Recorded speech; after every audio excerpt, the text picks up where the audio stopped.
I'll call to order the meeting of the Wilmington City Council for September 19th, 2023. I'd like to welcome everybody who is with us this evening, as well as those who may be at home watching. I will note that the mayor is obviously not here. He is on his way back from Raleigh, where he has been on city business.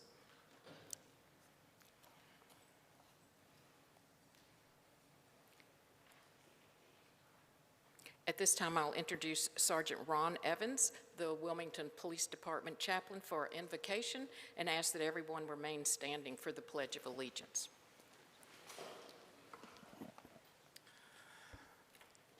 Let us pray. Dear Heavenly Father, we thank you for this day. Thank you for this evening. We thank you for everything that you have done in our lives, everything that you're doing, and everything that you're going to do. We thank you for your continued grace and mercy that you bestow upon us every day. We ask that for your protection, cover us with your blood so that no hurt, harm, or danger shall come upon us. Continue to guide the hands, the hearts, and the mind of our city leaders as they prepare to do the business of the citizens of Wilmington. We ask these blessed prayers in your name. Amen. Amen. I pledge allegiance to the flag of the United States of America and to the republic for which it stands, one nation, under God, indivisible, with liberty and justice for all.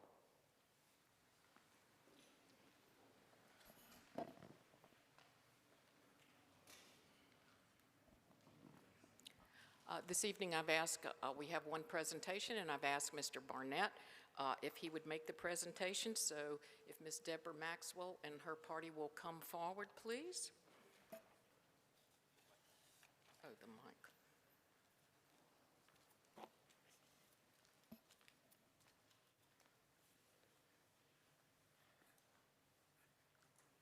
Thank you. Would you guys come on the stage? Yeah. Please, let me help you, ma'am. There you go. You're on your own, brother. All right, now turn this way. Thank you. Proclamation, it reads thusly. Whereas the National Association for the Advancement of Colored People, NAACP, was founded on February 12, 1909 in New York City, when a group of activists came together in response to episodes of violence against black people. Whereas the NAACP has a mission to ensure the political, educational, social, and economic equality of rights of all persons and to eliminate racial hatred and racial discrimination. Whereas the NAACP's Constitution espouses the objectives of removing all barriers of racial discrimination through democratic processes, seeking enactment and enforcement of federal, state, and local laws, securing civil rights, and informing the public of the adverse effects of racial discrimination, and how to take lawful action to help eliminate racial discriminations. Whereas the North Carolina State Conference of the NAACP was reactivated in the 1940s with the election of the state president, Kelly Alexander Sr., a post he held until October of 1984. Leaders since that time have strengthened and re-energized the North Carolina Conference into the largest in the South. Past presidents include Kelly Alexander Jr., Melvin Skip Alston, and the Reverend Dr. William J. Barber. The current president, Mrs. Deborah Dix Maxwell, is serving as the first female president in North Carolina NAACP history. Whereas the North Carolina NAACP has repeatedly been recognized by the national NAACP for its activism and has forged political alliances around a people's agenda that seek to reverse the state's historic priorities in order to focus on the needs of ordinary people of all colors. Whereas the annual state conference of the North Carolina NAACP will be held in Wilmington, North Carolina from September 28th, 2023 through September 30th, 2023, with the theme of North Carolina NAACP Fighting Forward. Whereas the city of Wilmington wishes to honor the North Carolina NAACP on the occasion of its 80th annual state convention. Now, therefore, be it known that I, Mayor Bill Sappho, do hereby recognize and commend the North Carolina NAACP for its ongoing commitment to the equality of rights for all persons and its outstanding contributions to social change in our state and in the local community, and hereby declare the week of September 24th, 2023 through September 30th, 2023 as North Carolina NAACP Week in the city of Wilmington. This, the 19th day of September 2023, honorably submitted, Mayor Bill Sappho. Congratulations, Madam State President, and congratulations, local president. All right, and here, you hold on to this, and we're gonna take a picture. Okay. All right. All right, you wanna say anything? Thank you, Mayor Pro Tem, Mayor Stand-in Sappho Barnett, and all members here. This is the second time, I think, we've been up here, because when we had our centennial of 100 years, we received a proclamation from the city. Make no mistake, we need to be here. For those of you who don't know, this is my hometown. So there's nothing better than to bring friends, visitors, and a little economic vitality back to your hometown and a little education. So we invite all of you who are free to come visit events between September the 28th to the 30th at the Wilmington Convention Center. So once again, thank you. You are welcome. Thank you. Thank you, Mr. President. All right. Very good. I'm old, but not that old.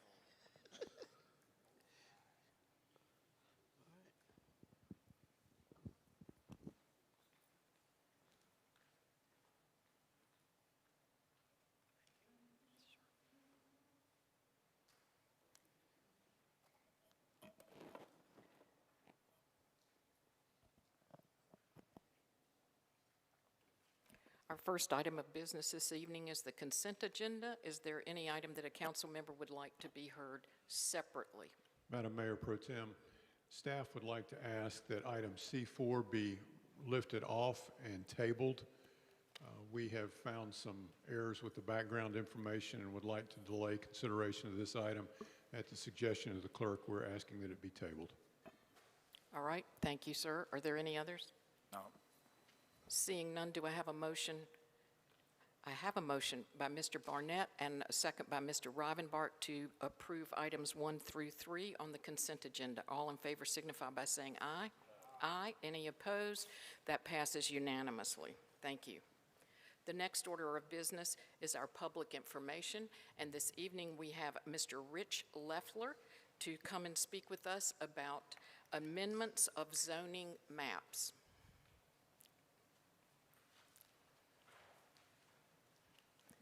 Mr. Leffler, welcome. Good evening. Thank you for allowing me to speak with you this evening. It's with complete certainty that the sentiments I intend to discuss here this evening represent not only my own, but those of the majority of citizens residing in Wilmington and New Hanover County, North Carolina. I'll begin by asking a question. At what point will all the incessant, rampant, and out-of-control development that has been plaguing New Hanover County for years finally stop? Will the developers only and finally leave after the very last tree is felled? I'm pretty sure that that would be the only thing to finally drive them away. Citizens such as I are more than sickened by all of these greedy developers and their perverse desires to destroy natural habitat and wreak havoc on the environment, our environment, and all consistently and eagerly accommodated by politicians such as yourselves who apparently care little to nothing about the environment and your constituents' quality of life. It's all about the money and doing whatever is necessary to keep that rolling in, isn't it? You rationalize your decisions to rezone based on feasibility studies, traffic impact studies, and whatever else it is that you can use to publicly justify the accommodations you effortlessly confer on the endless number of developers who come in and ask you to do so. But the bottom line is that New Hanover County is a peninsula, and there's just no more room to put all of the people who all of these townhomes, single-family residences, mixed-use properties, and apartment complexes intend to house. You may ask, well, if we don't build them, How will we accommodate the new arrivals' demand for housing? Here's a novel idea. Stop building and they'll stop coming. Oh, but won't that drive up housing prices when inventory is limited? Here's another idea. Implement rent control like New York City once successfully did. The incessant greed must stop. The rhetoric I hear is that we need to find a healthy balance between development and quality of life. That's nothing more than an accommodation of the greedy developers who salivate at the prospect of coming to Wilmington and New Hanover County, raping the land, destroying important wildlife habitat, cutting down trees, and corrupting the environment. Developers who ultimately leave behind environmental desecration coupled by paralyzing traffic and overcrowding. And why should they care? You allow them to come in and do whatever it is that they want to do. They make their money and then they leave when their work is done. The devastation that they leave behind is of little consequence or concern to them as long as they get paid. Just because we can doesn't mean that we should, and I have no doubt that, if not for individuals feeling that coming here and making their desires known would be a fruitless endeavor, your constituents would be packing this room and overflowing down the block, mimicking these same sentiments. Your constituents, the people who you were elected to serve and whose interests you took an oath to protect.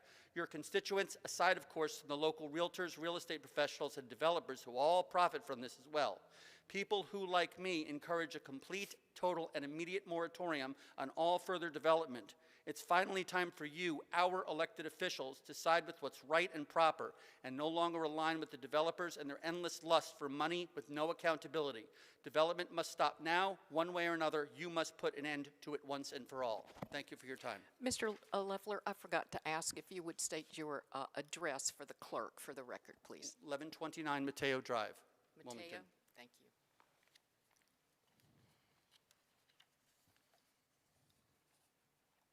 The next item of business are public hearings. PH1 is an ordinance amending the official zoning map of the city to rezone property containing 1.996 acres of land located at 525 Ponderosa Lane from R15 Moderate Density Single Dwelling District to R5 CD Medium Density Mixed Residential Conditional District for a 6-lot residential subdivision. At this time, I'll recognize our city manager, Mr. Caudle. Thank you, Madam Mayor Pro Tem. Good evening to you and both the members of the council. Nicole Smith, our senior planner, will be overviewing this item for us.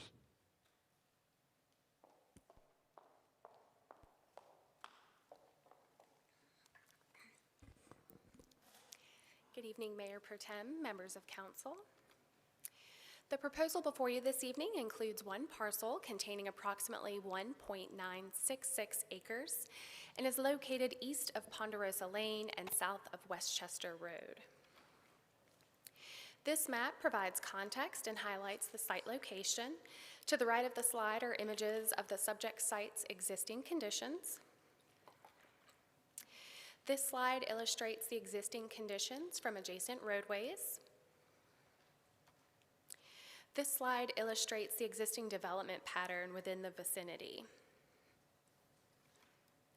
The primary zoning in the area is currently R15 with single dwelling homes serving as the primary land use.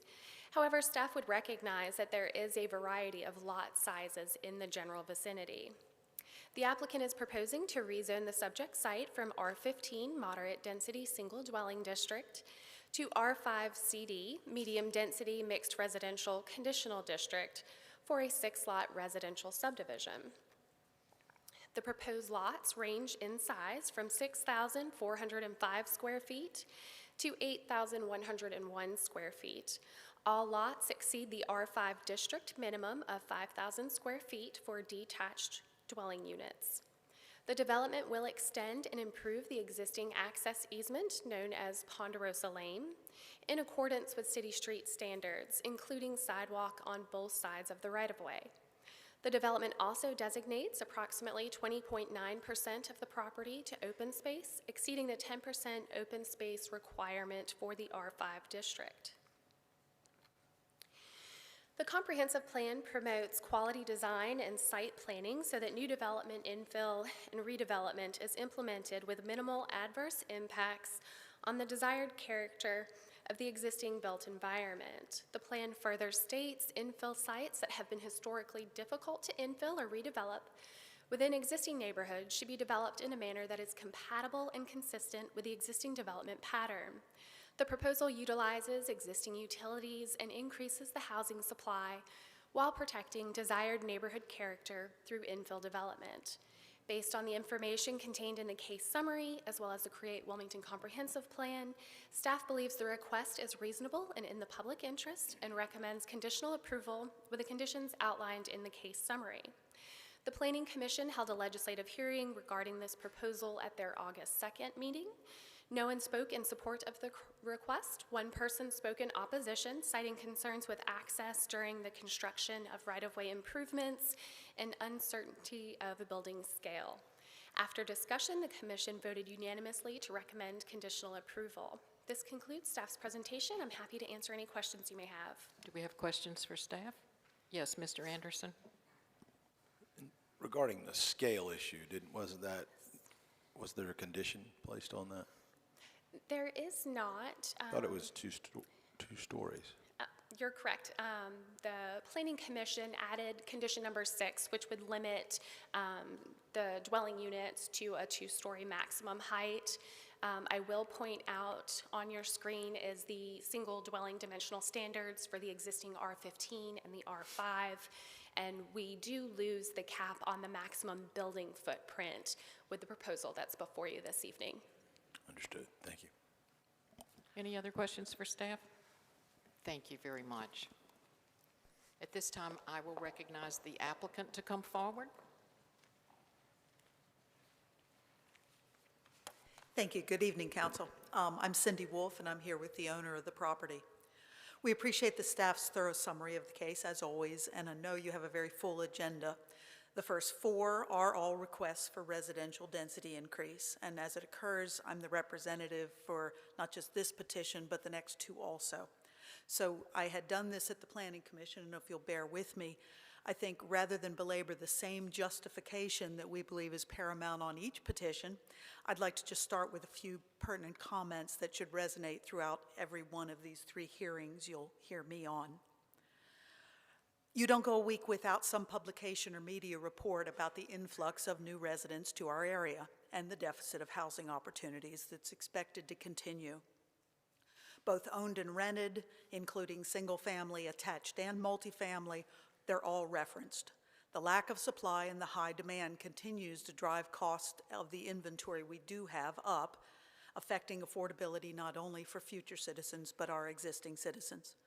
The Bowen Housing Needs Assessment was assembled in 2020 and has just been updated for 2022. The original report showed an extensive deficit of homes for the foreseeable future. Overall Wilmington area housing need for rentals from 2022 to 32 was 12,000 some units, for sale 16,800. Both represent increases in the housing gap since that original study was done, meaning that even with all of the current development going on, we're losing ground on successfully providing for the need. Most everything you deal with on the commission and the council revolves around the Create Wilmington Comprehensive Land Use Plan. It's intended to be a guiding document for fostering economic development and sustainable stewardship of the city. The policies for growth and development encourage safe and affordable housing available to every citizen. As I proceed with this and other zoning amendments, please keep in mind that the housing preferences are not solely the R10 and the R15 single-family lot template that's dominated the suburbs in the past. Future development needs to include a diversity of housing type, as the mix of housing types helps create a broader range of residents to support a vibrant community. Now, specific to Ponderosa Lane that Nicole talked about, the subject tract, as she mentioned, sits at the end of a stub road from Westchester, and unfortunately, the Stratford Place community that surrounds it created all cul-de-sacs and provided no possibility for any interconnectivity. The subject tract ends now. It was a family estate where several homes in 1999 were built, and just is accessed from the end of what was Dartmouth Road and renamed Ponderosa. The city maintains pavement just to this end of this tract boundary. The tract currently is occupied by an older home that is unlivable. It will be demolished. It's bordered by a cemetery and remaining homes of the Smith family. The current access to both lots right now is that unimproved drive in a private access easement. The proposed development of Ponderosa is a single-family division, but with smaller lots than the Westchester development. But the Westchester development as it is, most of those lots are not conforming to the R15 specifications regardless. So this isn't that far of a stretch. In fact, the overall density with just 6 units is 3 lots per acre. We propose to extend Ponderosa Lane to city standards for development of these 6 home lots. Public water and sewer will be connected to the CFPUA system and extended. A new fire hydrant included to meet service distance regulations. The soils are sandy, and the preliminary stormwater management design would be for an infiltration basin in an area that can also serve as passive recreation.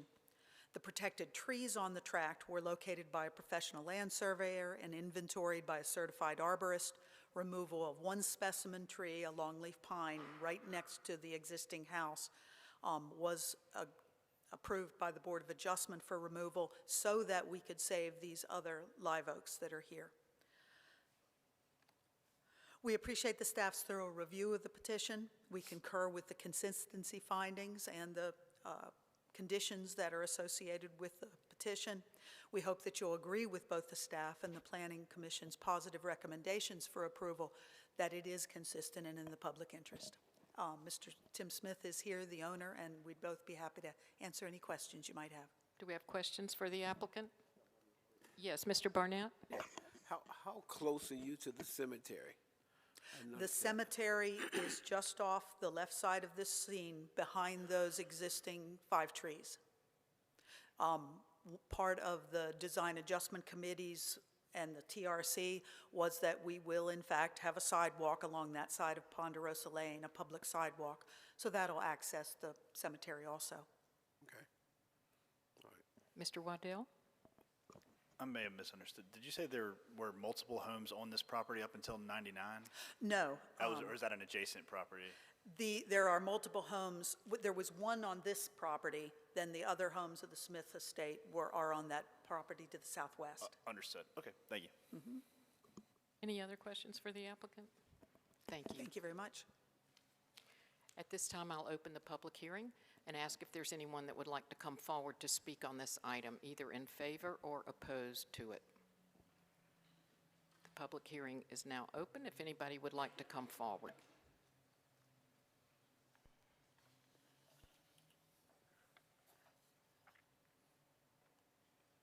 I will ask the city clerk if you have received any comments on this item. You have not.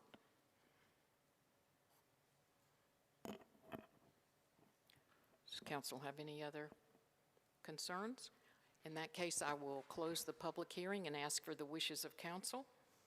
And remember that you have to read a consistency statement. I have a motion. I have a motion from Mr. Rivenbark and a second from Mr. Anderson. Mr. Rivenbark?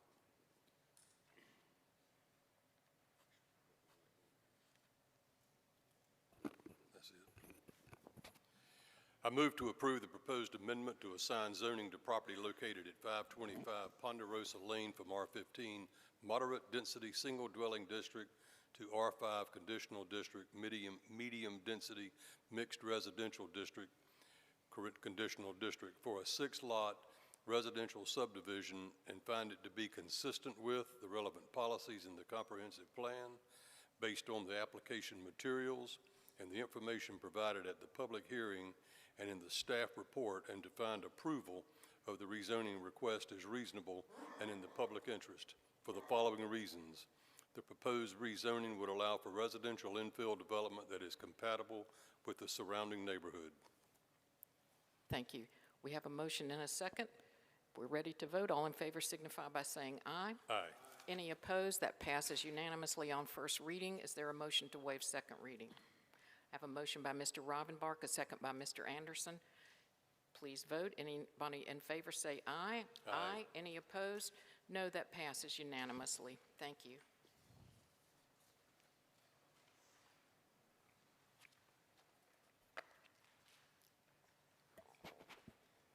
PH2 is an ordinance amending the official zoning map of the city to rezone property containing .76 of an acre of land located at 4211 Spirea Drive from R15 Moderate Density Single Dwelling District to R5 CD Medium Density Mixed Residential Conditional District for a residential development containing a total of 8 units. And again, I will recognize our city manager.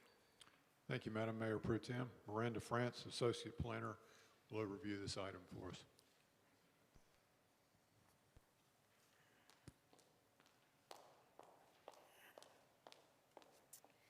Thank you, Mayor Pro Tem, City Council members. This is public hearing number 2, conditional rezoning of 4211 Spirea Drive, CD3823. The site is located west of the intersection of South College Road and Spirea Drive and contains approximately .76 acres and is currently occupied by a single family dwelling. This map shows the general vicinity surrounding the request as well as photos of the subject property. These are photos of the existing conditions surrounding the property. And these are photos of the adjacent properties and land uses. Commercial uses are located to the north and east, with single dwellings to the south and vacant land to the west. The site is currently zoned R15 Moderate Density Single Dwelling District, and the site is bordered by RB to the north and east and R15 to the west and south. The applicant is proposing to rezone the subject site from R15 Moderate Density Single Dwelling District to R5 CD Medium Density Mixed Residential Conditional District for an 8-unit residential development. The proposal includes a 2-lot subdivision. Lot 1 will contain a quadruplex structure and 3 off-street parking spaces, including 8 driveway spaces. Lot 2 will contain a quadruplex structure and 9 off-street parking spaces.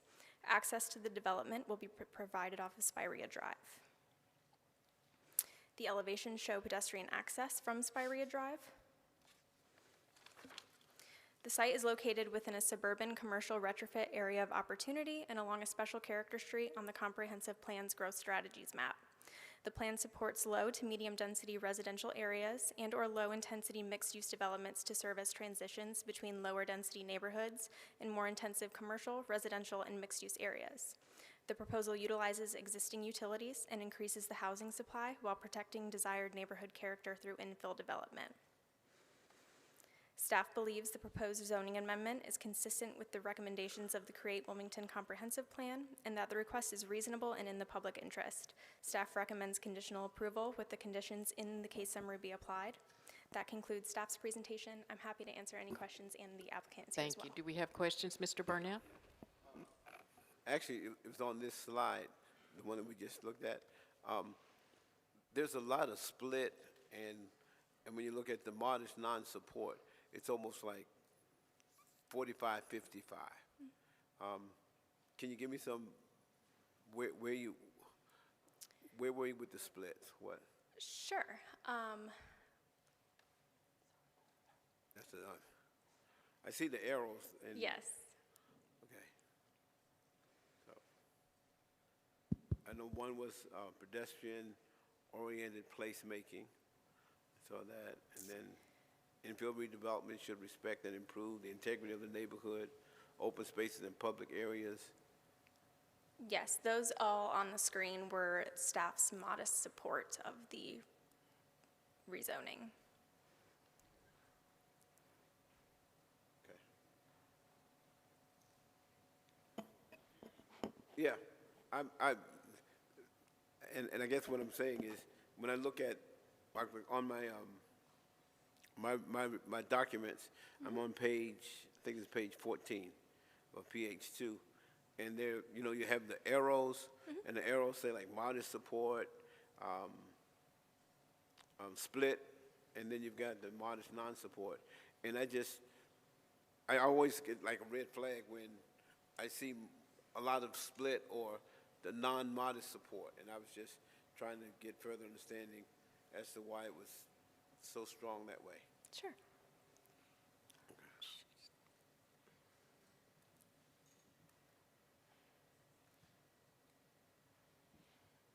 So a lot of the items that you see on the page that you referenced Yes, are ma'am. regarding urban design and placemaking and visual interest, established facade lines. It's difficult in this area because there is a lot of adjacent commercially developed property. So to say that we're being consistent with the existing neighborhood fabric is a difficult sell because it's not necessarily appropriate for this area of transition to mimic some of the scale and architect that are currently in the neighborhood in commercial districts. You good? Okay. I'm good, thank you. Mr. Anderson?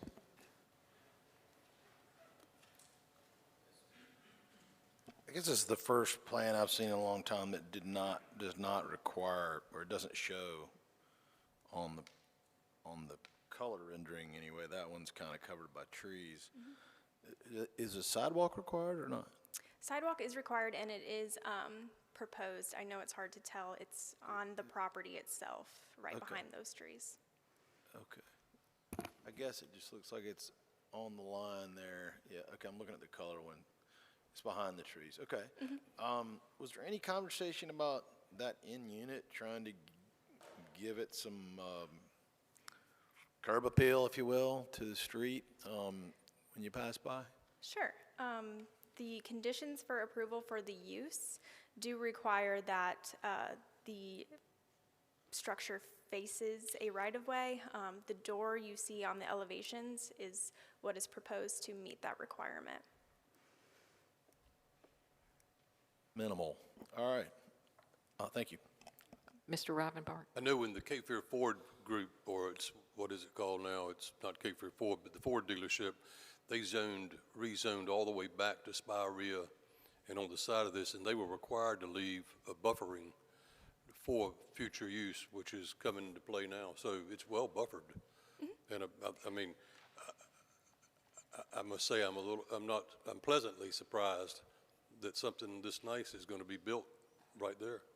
Yes, sir. There's Thank you. also an existing ditch that runs Yes, along ma'am. that eastern property line. Any other questions for staff? Thank you, ma'am. At this time, I'll recognize the applicant. Thank you again. I'm Cindy Wolf, and here on behalf of the owners of this property. Sometimes I think, zoning maps are a little more descriptive of what's going on here, and as Mr. Rivenbark pointed out, we've got the two sides of red, which is regional business, and then Spirea beside us. There is still some R15 beside where we're proposing to rezone. However, it is owned by Capital Ford also, so we are surrounded by them. Granted, they can't put a commercial use on there without probably coming before this board, but that is part of why we felt that this transition to the R5, a little bit more density, was appropriate in this particular case. The plan, as we pointed out, would meet all of the criteria for the R5. I think that the R5 changes in the Land Development Code update that occurred a couple years ago have been just fantastic for trying to accomplish the infill of sites and still protecting the general character of these different neighborhoods. As you could see, all through this neighborhood, there are some multifamily projects, there are a lot of the R5 and R7 projects, and so this is really consistent with other parts of the neighborhood itself. This has had a cursory review by the TRC. We would be providing a public drainage easement because there are off-site waters that traverse this site, so that's a benefit as far as public infrastructure. There would be a sidewalk, and because of those trees we'd like to keep out in the Spirea right-of-way, we would dedicate a public pedestrian access easement on our side of the line so that that sidewalk could be accomplished. An engineer has already started taking a look at it. You can sort of see off to the right of the site that the Capital Properties sidewalk stopped short, and we'll find a way to connect to that so it will be a consistent sidewalk and have that connectivity. The colored picture, you can see that a little bit better. You can see those trees up front. This would be 2 residential lots, but it would be a common development. The nicer building is set up in the front as far as having the one-car garages and the parking pads, whereas the rear building is just another version of an attached single family, but just not the same level of improvements, I guess, to the building. So you have a variety of rents or purchase prices. We did talk at the Planning Commission about a little bit more zest to that side door, and that is something that they're taking under advisement. Just a little bit more of a porch, a little bit more of a canopy coming out over it. We can extend, the building itself is on the front setback, but we can extend up to 8 feet, which would take it all the way to the sidewalk technically, encroachment into a front setback. So yes, they do intend to improve that side entrance just a little bit for its curb appeal. With that, we appreciate the staff's recommendation. Again, the Planning Commission's positive recommendation, because we do think that this is consistent, reasonable, and in the public interest. I'd be happy to answer your questions. Thank you. Yes. Mr. Anderson? Well, one, I appreciate that. I just think, I don't know, we're given a didn't- pretty tremendous upzone here, and for the public good of it, you know, that drives by there every day, seeing this, I mean, we've talked about that ad nauseum. We had under our prior head of planning, trying to give some face to the things, the backs and sides of buildings. So I appreciate that. I was just curious, are they planned? Do we know if they're 2 or 3 bedroom, or just curious? They're Has nothing to do really with 3 the plan. bedroom on the front building and 2 bedroom in the rear building. Okay, thank you. And I will say that, as I said, part of our initiative is to save those trees that are already in the Spirea right-of-way, and that will also provide a nice aesthetic to the end of the building. You'd be a great one to ask, because you're involved with a lot of these, obviously, just from seeing tonight. Do you have enough parking? I know the code. I'm talking about with 3 bedrooms. I mean, do you have enough? One of the issues is that the Land Development Code limited the number of spaces to the number of bedrooms for these attached single-family. We feel that we do have enough parking for this project, but it's why the one building is just 2-bedroom units. They would love to have had 3-bedroom units, but we didn't feel like we would have had necessarily adequate parking for the whole project. It just concerns me for three single people, if that were to happen, whether it's college or professional, it's not going to be enough. So, all right, thanks. Mr. Ravenbart? What is the code call for on this zoning? 2 spaces per 2-bedroom unit, so So of you're course. above what's Yes, required? yes, absolutely. Thank We you. do have what we believe is adequate guest parking.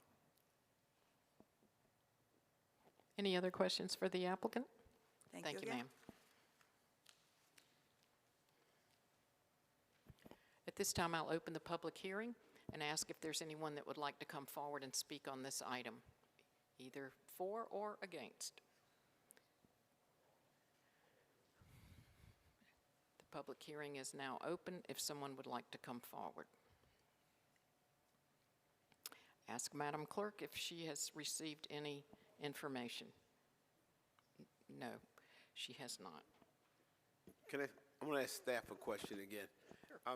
So on page 11 of my document, okay, so the reason that there was the big split decision, kind of like, is because according to this document, it's basically where it's placed, right? The urban design and placement, as well as pedestrian-oriented placemaking, and then the neighborhood. So it's basically because of where it is. Is that why there was the split? Does that make sense? Am I kind of clear, or am I really cloudy? So you're correct. It also has to do with the orientation issue that was arised at from Councilman Anderson. So while the elevations have desirable building materials represented on the facades, we thought that they could have done perhaps a little more to address the right-of-way. That would have given them a sway in more of a modest support direction. But we also thought it was important to take into account the site location, which is immediately adjacent to commercial properties. And we understand that incorporating some of those building materials would not necessarily be appropriate for this residential development. Okay. All right. I mean, I like the project. I just want to get more clarity. I wanted to get more clarity on the number split. Are there any other questions? At this time, I'll close the public hearing and ask for the wishes of council. I have a motion from Mr. Barnett and a second from Mr. Waddell. All those in favor signify by saying aye. Consistency. Oh, you got to read that consistency statement, sorry.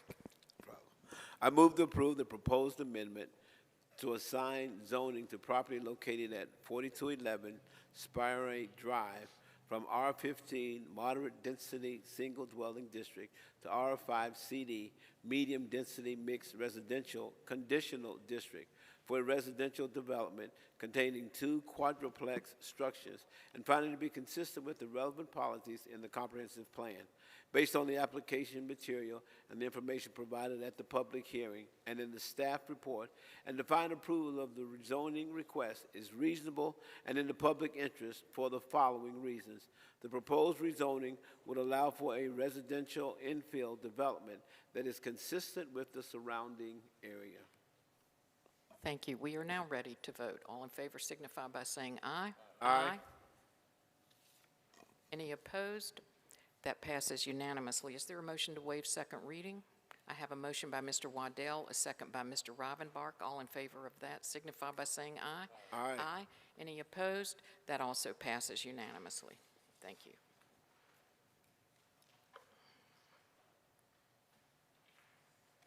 Next is Public Hearing 3, PH3.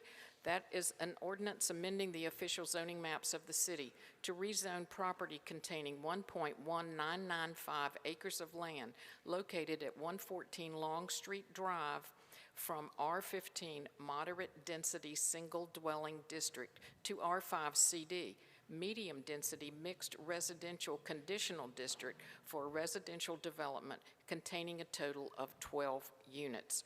Again, I will recognize our city manager, Mr. Caudle. Thank you, Madam Mayor Pro Tem. Ms. France will overview this item for us as well.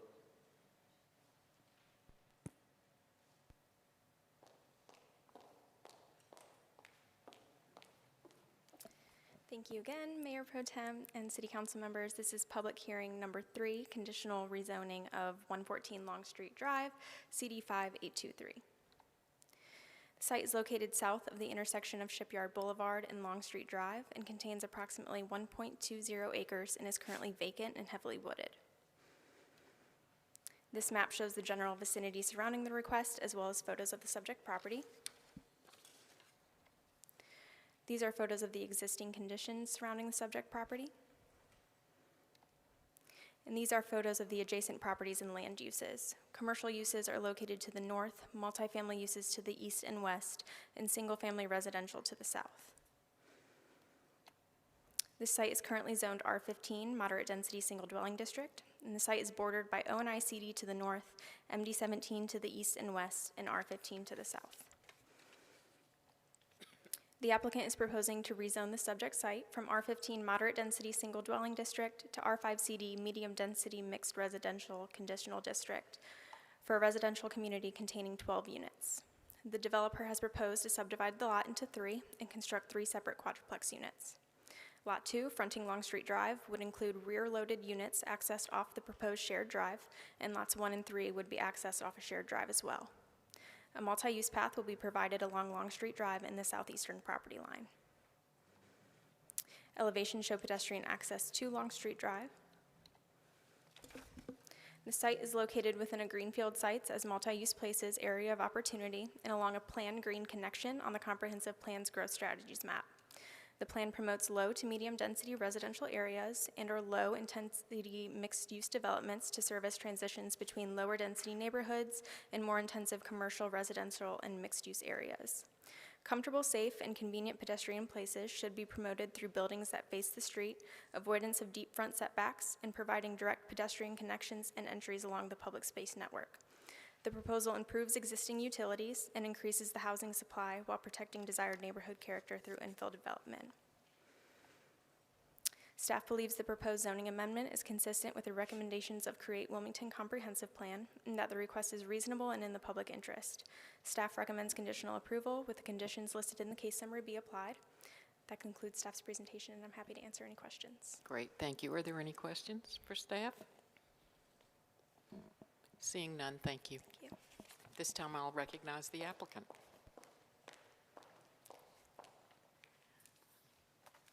Once and again, I'm Cindy Wolf, and here on behalf of the owners of the property.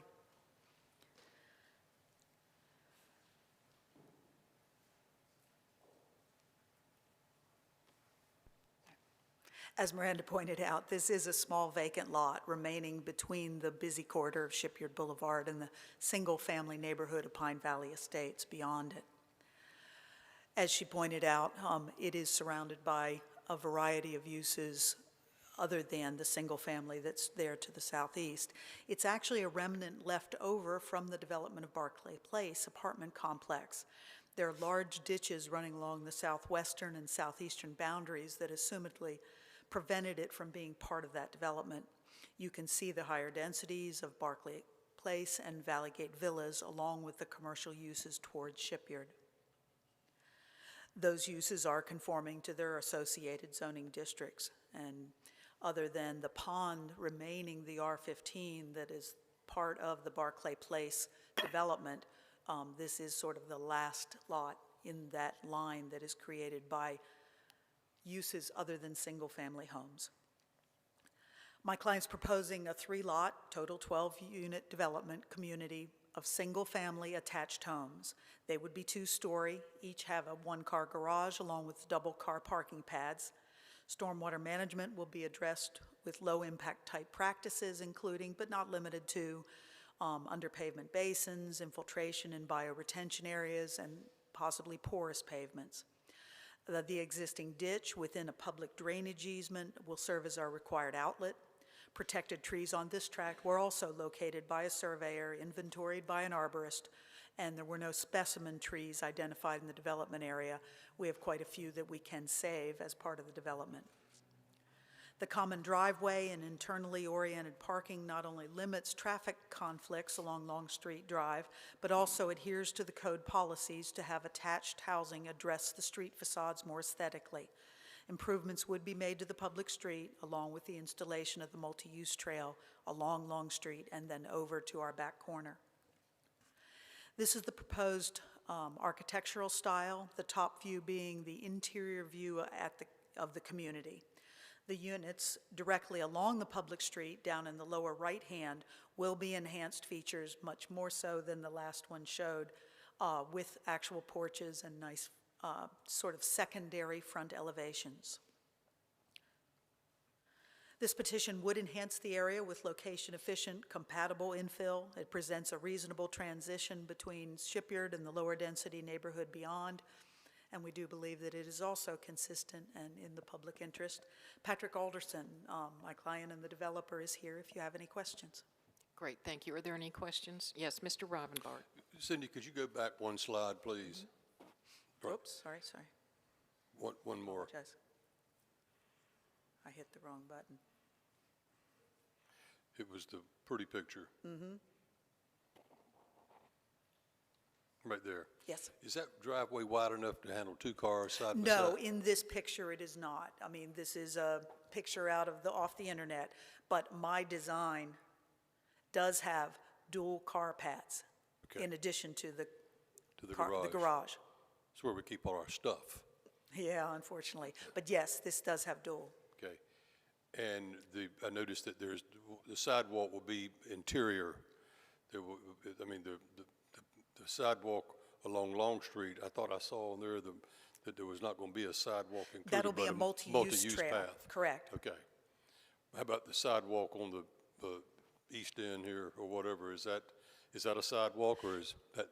according to the Create Wilmington plan, that is recommended to be a multi-use trail also. It showed it on her exhibit to not only come down Long Street, but then take that dogleg to the right and get to the back of Barclay Apartments. And then where does it go? And nowhere at this point. So I don't. Well, there's not any further development along there, so it's just going to be like that forevermore?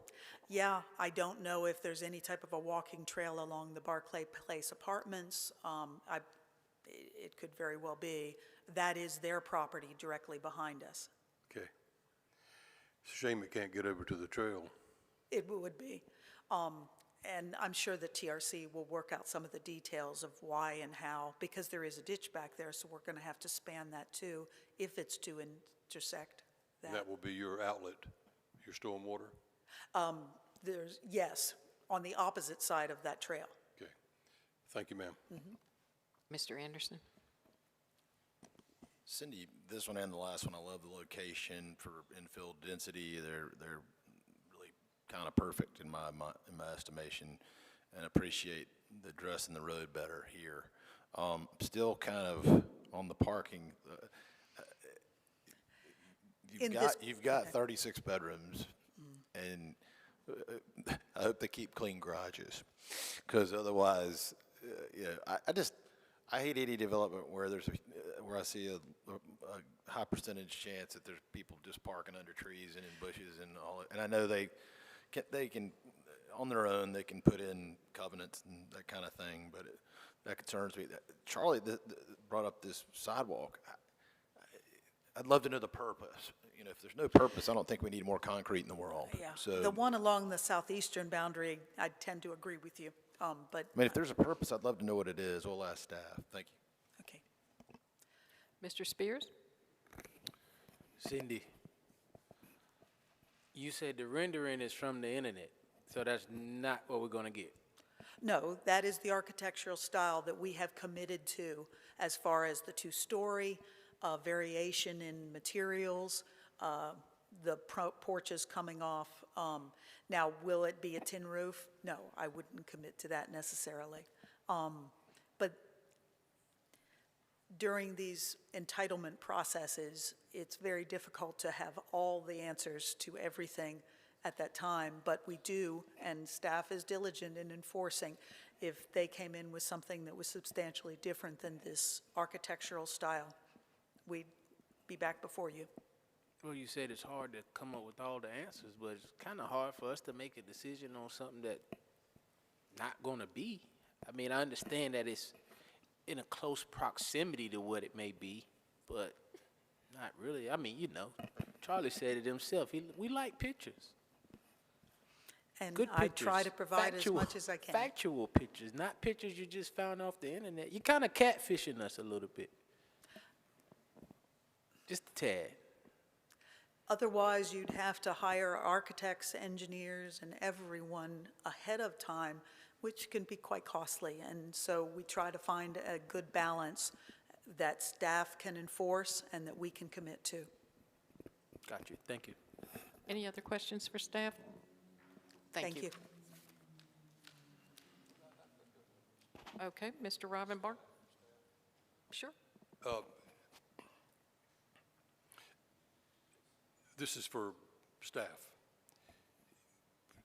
You all are part of the TRC process. And when something like, and I don't want to single Cindy and her, this particular out, but we see this from time to time where we see the picture and, you know, what comes out of the other end may not necessarily be what we see. Is that something, I don't know who I'm directing this to, Brian, okay? Is that something that that TRC and all the people around that table tend, when it comes to this part, is that something we try our best to kind of stick with? Because after all, like Kevin said, that is something that we kind of hang our hat on. That is true. We work our hardest to make sure that that's exactly what they build. There might be small deviations from it, but if there's anything major, we would say we'd have to go back to this group to get it approved. Thank you, sir. Mr. Anderson? Brian, let me follow up on that sidewalk that goes down the side of the property. Can you kind of give me some background on that? Where, the purpose of it, where it's going? I don't think you want to invite kind of a public sidewalk onto somebody else's private property to like that pond back there. I don't know that that's safe, smart, et cetera. What's the plan there? Why are we doing that? Right, so our comprehensive plan, the Walk Wilmington Plan, and the New Hanover County Wilmington Greenway Plan all recommend a trail connection through this area. So that's why that is on there. It's in compliance with those three recommendations to provide a connection. Ultimately, Is that in our packet? I don't remember seeing that. What page is that on? I might remember it. It's got all the little, page 314. I found it.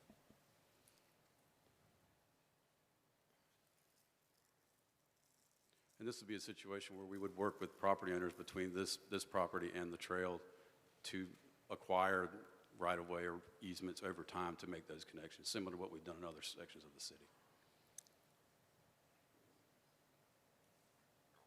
So it's, I guess it connects ultimately trying to get over to Halliburton. Yes, sir. All right, thank you. Any other questions, concerns? At this time, I'll open the public hearing and ask if anyone would like to come forward to speak on this item. Either for or against, pro or con, please come forward.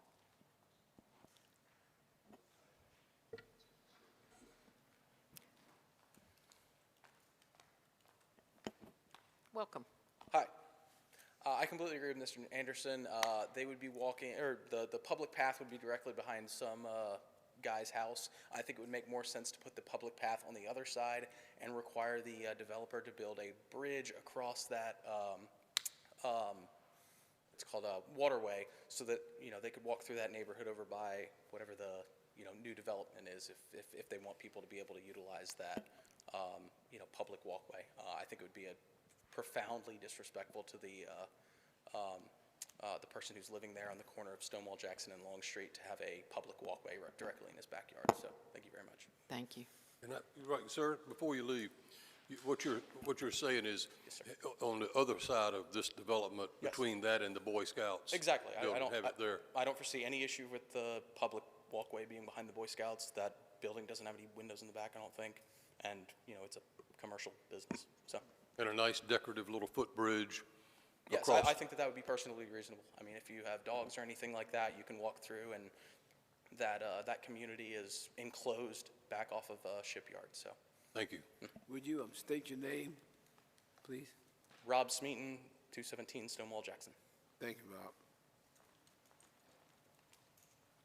Public hearing's still open if anybody would like to come forward.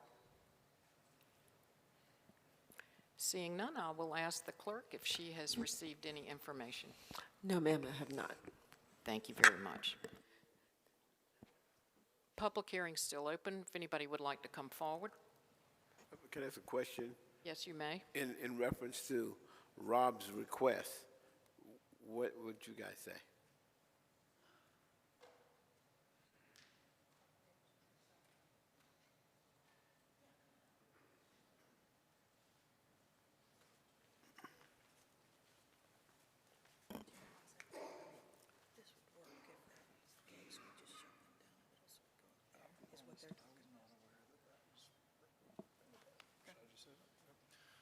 Good evening, Council.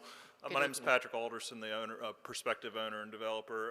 I just told Cindy, to be perfectly honest, I was not aware that that was part of the criteria that came up at the Planning Commission. I knew they wanted a multi-use path across Long Street in the front, which I most certainly agreed to provide access to transportation into the neighborhood.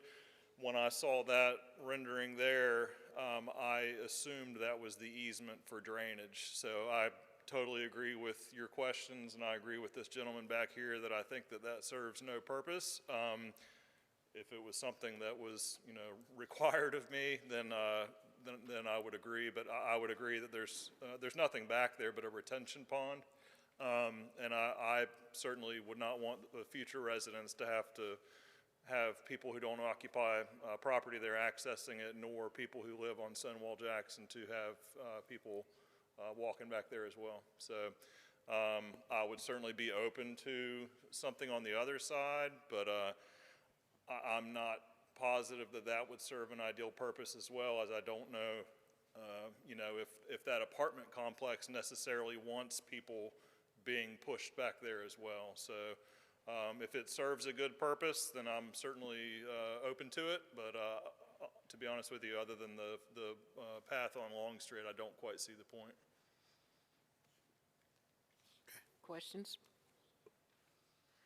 Mr. Waddell?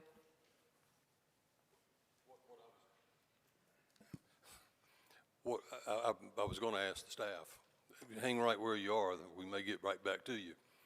Is that something that, I mean, as a condition, when we come to vote and strike a better deal, can we swap that or just do away with that perpendicular path that goes away from Long Street? Whatever the purview of council is, absolutely. Mr. Waddell, did you have a question? Yeah, well, not really a question, more probably discussion for all of us. It seems like there's some significant consensus that this portion, which is referenced as a condition in item 6, it's the last few words, and along the southeastern property line, we could just strike that and move forward. They agree. But would that would be okay with the applicant then if we just? Yes, sir, most certainly. Well, let's see if that's okay with the staff. Again, it's the purview of council. I think we would work with whatever council puts in front of us. Well, let's just throw another thought out there. Suppose, and Meredith, jump in anywhere you feel comfortable.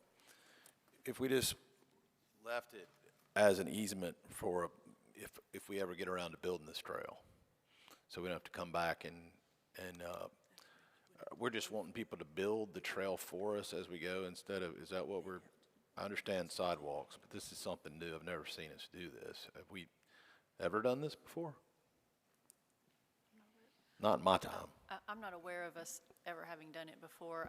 If the applicant would accept that, then we could write a condition to leave that area open for future purposes for building a trail if something else comes up. I don't see any reason we can't do that. I mean, the unfortunate, I like Rob's suggestion, however, they've already done all this site planning and spotted the trees and everything. We'd really be almost forcing them back to the drawing board, I would think, to put it on the whatever north side or whatever side that is, the upper part of the page. So I guess, Luke, what is that? Sound reasonable, leaving the easement? So if we do eventually build the trail, we don't have to come back and buy it from them? I want to hear what the applicant. I believe the applicant had a comment. I was just going to say that it may be beneficial to look at a zoomed out map. I'm a resident of Pine Valley and live a couple blocks away. I'm 99% positive that if you were to extend that perpendicular path, there's nowhere for it to go. I agree. There's not. It would run behind probably 20 or so houses all the way down Stonewall Jackson, and then you would run into a perpendicular intersection with another street back there. There's no outlet for it to reach a future park that I could visualize. Well, when I know that the Boy Scouts of America building was built after it was annexed, after annexation. It was in the city, so I'm sure it's got sidewalk. Yes, sir, it does. And we would be joining up next to their sidewalk and then extending it along Long Street. And there's no reason to expect the city to put sidewalks in front of the house on the corner of Stonewall. I mean, it just didn't. I mean, when we annexed Pine Valley in the 90s or the 80s, built around Robert E. Lee, but that's it. Yeah, there's currently no sidewalk running, if I'm not mistaken, all the way down Stonewall. None. All the way down Long Street. There is, actually, there's no sidewalk on Stonewall Jackson, I don't None. believe either. So, just from my opinion, personally, whether it rubs up against the ordinance is another story, but I personally don't see any need for those two, on either side of your property, because it's a bridge to nowhere. I would agree. Mr. Anderson? Dylan, would you please pull up, it's page 13, I can't hardly read it. 14, sorry. PH 314. 314. On staff, sorry. PH 3-14, I guess that's page 14. It's this future sidewalk or whatever, the future path page.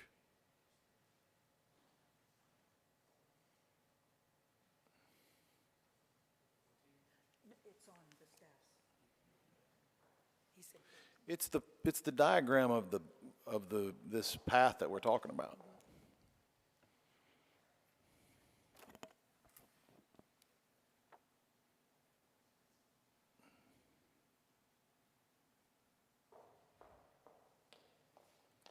And I was just going to say, if the concern obviously is that if a future ever comes and there was a path, we're having to dedicate a stormwater easement along that, a public stormwater easement. If the wording just is added, a public stormwater and pedestrian access easement, then there would be the ability, if the city ever determines in the future that there's something to connect to. So Dylan, you can't make that any larger, can you? I'm just, how old is that, Brian? Is this plan? Is it fairly new? It's just hard to imagine we're going to run behind people's homes. I mean, how much property do we have to acquire there? $2 billion? I mean, it's significant. You have any history on this? So this map, we're looking up the date of the Greenway Plan. The comprehensive plan is 2016, so that's when that conceptual pathway was adopted. The Greenway Plan, we're working on a date for you. The idea is incrementally over time, we would add to this path, we would get easements, and then slowly make those connections so you had another route to get to Halibut Park. But all that's already developed. This is like the one piece that's not. I just don't know how you're going to force, I mean, unless it's redeveloped, we're going to be doing it, and we're going to be buying all that land. It just seems like we'd rather have sidewalks in front of those homes than behind those homes, but that's, okay. So Cindy, you're suggesting you've got a stormwater easement there anyway. It could be duly designated as wording, pedestrian access at some future point. Okay, thank you.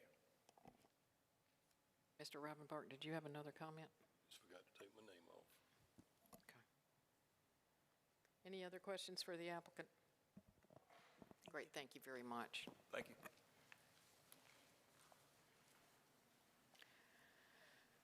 I believe the public hearing is still open, and there is still an opportunity to come and speak on this item.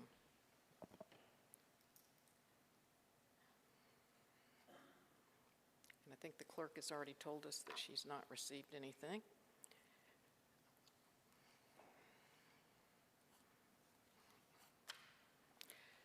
The council have any other questions or want to amend the motion in any way?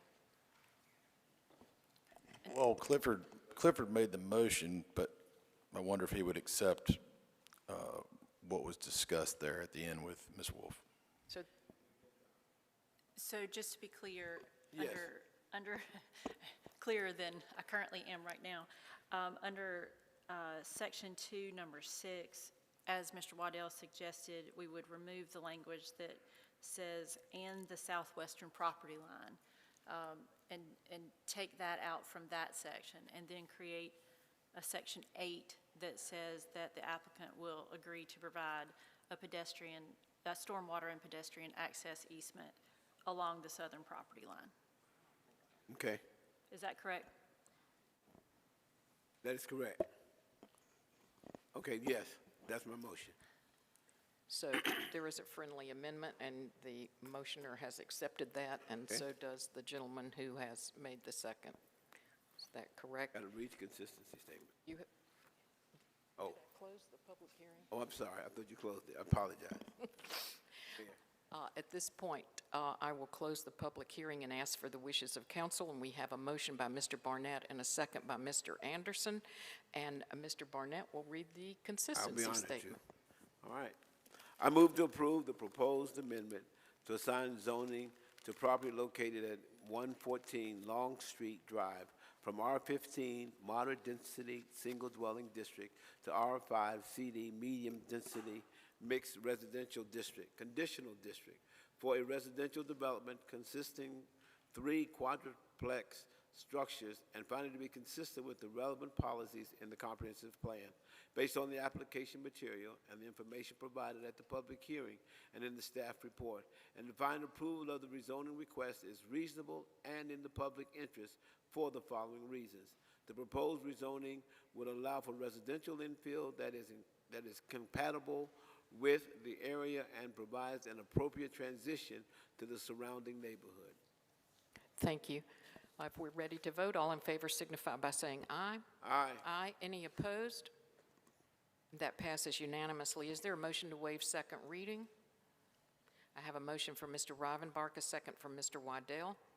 All those in favor signify by saying aye. Aye. Any opposed? That also passes unanimously. Thank you.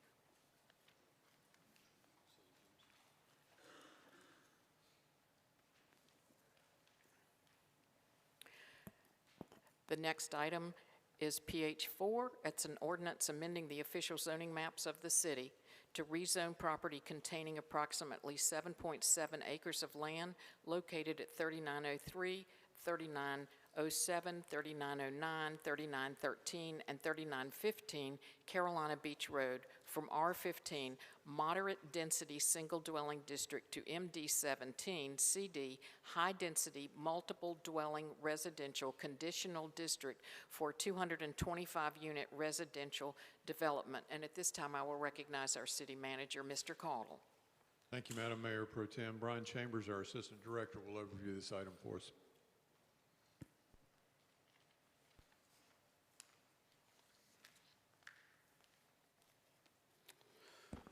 Good evening, Mayor Pro Tem, members of council. This site is located on the east side of Carolina Beach Road, just south of Independence Boulevard. It's approximately 7.7 acres in size. There's 4 parcels here, 3 single dwelling lots and a commercial business. This is a map that shows the site with the surrounding area. You can see it's just south of the food line and across the street from Crossroads. We have several photos of the subject property from Carolina Beach Road. And here's some photos of the surrounding land uses.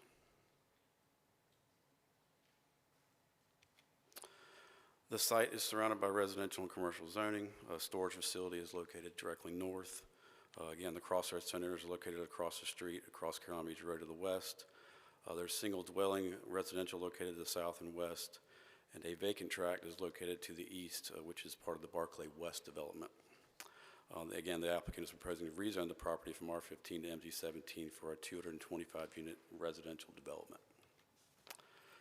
The project includes 3 4-story buildings. The site was designed around several specimen trees that will be retained, and those trees are the 3 green circles you see on the screen. The project includes the construction of a new residential collector street off Carolina Beach Road. The street would stub to the eastern property line to allow for a future road connection to the Barclay West development. The project also includes a private drive that goes to the south that would provide a future road connection if and when that site ever redeveloped. Based on our estimated trip generation, a traffic impact analysis was required and approved.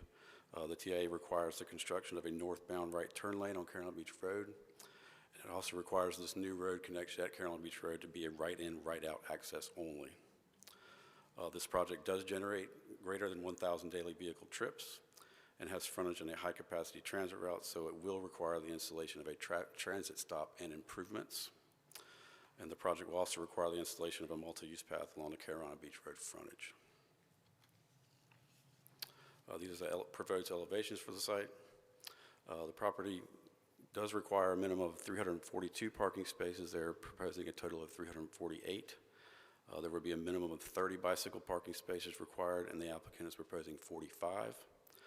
The project sets aside 10% of the units for workforce housing for a period of 15 years, and these units will be dispersed throughout the site. A 20-foot wide transitional buffer is required adjacent to the existing single dwelling zoning, and as a reminder, no trees or shrubs can be removed from that buffer. So this site is located within a greenfield site mixed-use place area of opportunity and along a high-capacity transit route.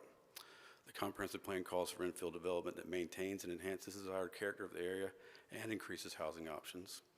The plan calls for increased residential density along our transit routes and near commercial services. The plan supports the completion and extension of the existing street network, and the plan also supports building and site designs that avoid the removal of specimen trees. The proposed rezoning allows for compatible infill development. It does provide an increase in residential density near services and along a transit route. It includes a workforce housing component. It adds to the existing street network of the area, which will allow a future connection over to Barclay West, and it also preserves a number of specimen trees. Staff does believe this request is consistent with our comprehensive plan. The request is reasonable in the public interest, and we are recommending conditional approval of the Planning Commission. Also voted unanimously to recommend approval of this request. I'll be happy to, excuse me, I'll be happy to answer any questions you have, and the applicant is prepared to make a presentation as well. Thank you. Are there questions for staff? Mr. Anderson? Brian, the stubs, let's talk about those, because saw those 2 weeks ago. We saw one, but it couldn't make it happen because of plan in between. Barclay West is already all zoned, right? Is there a stub to connect to in their plan, or? There is the area to the west is zoned multifamily, and it has not yet been submitted for plan development.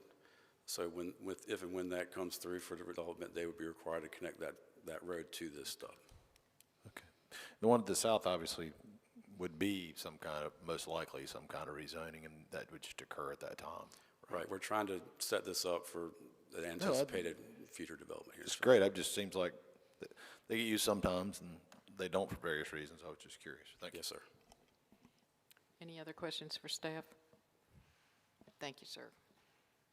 Oh, Mr. Waddell? There you go. Mr. Waddell? I was just following up on Councilman Anderson, that Barclay West, I mean, we don't see that a lot where we're able to actually see where a large connection's coming and provide that interconnectivity. So I think that's a huge positive. And then I just wanted, because we ran through it quick, but the workforce housing, I think it's 15 years, 10%. What's the AMI? It's 80% AMI. 80%, okay. Thank you. Mr. Spears? Yeah, Luke kind of stole my question. 10% for 15 years. How do we come to that number? That's a standard that we've applied basically for them to get the increased density on this lot. They'd have to apply the workforce housing component that's required by the code, and the workforce housing is defined as 80% AMI. 10% of how many units again? 225. So 22.5 units for 15 years. Yes, sir. For increased density. Yes, sir. We couldn't negotiate for more. That's just where we were. That's code compliant. That would be what would be required to get the density bonus here. Mr. Anderson? Sorry to come back, Brian. This, we'll call it New Street for now, up here. So is that horizontal parking? I'm just seeing in a future where there's some fair amount of traffic through there. What is that? Is that what that is? Like, what do you call it? Parallel parking? Angled parking. Angled. Okay. And that distance between, say, the back bumper of one car and the one on the other side is a normal street width or a parking lot width? It's a normal street width. So people coming and going from Barclay West one day, it's space enough. It's a street. Correct. Okay, thank you. Mr. Rivenbart? Yes, sir. This might be a question for the applicant, but I'm going to ask anyway. I noticed we were talking about the 60% AMI, and there's a provision in there where they do annual checks, if you will, for income to see that they don't rise above that 60% AMI. And then in another paragraph just below it, it says there is a wait list for 80% AMI. It's 80% AMI, and they would have to provide an annual report showing how they're in compliance with the code. Well, I guess what my question is that how many units are set aside for 80%? That's not market rate. It would be the 10%, 22.5, which we'd round up to 23. I'm confused. We've got 23 units at 60% AMI. Is that a fair statement? No, the workforce housing is based on 80% AMI. Okay, okay, my mistake. Thank you. Not quite through. Yeah, I am. My next question's for the applicant. Yes, sir. Thank you. Mr. Anderson? Question, it doesn't show out on the road there. Where, is that, is there a median? Maybe there's a different picture. Like, where does that line up in regards with, maybe there's another photo, Dylan, with like the stoplight for, is south of there, the stoplight to go to the Harris Teeter? It's a good bit south. There you I guess it's still a valid question. So where does that, when you come out of there, can you take a left? No. Okay. So the median comes back to there. The median does come back That left there, turn and is it's somewhere a in right there. in, right out driveway control access. Fair enough. Thank you. Any other questions for staff? Thank you, Brian. Thank you. At this time, I'll recognize the applicant to come forward.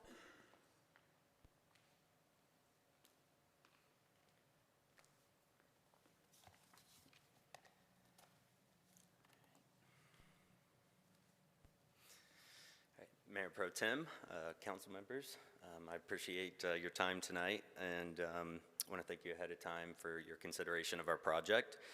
I'd also like to thank Mr. Chambers and the staff.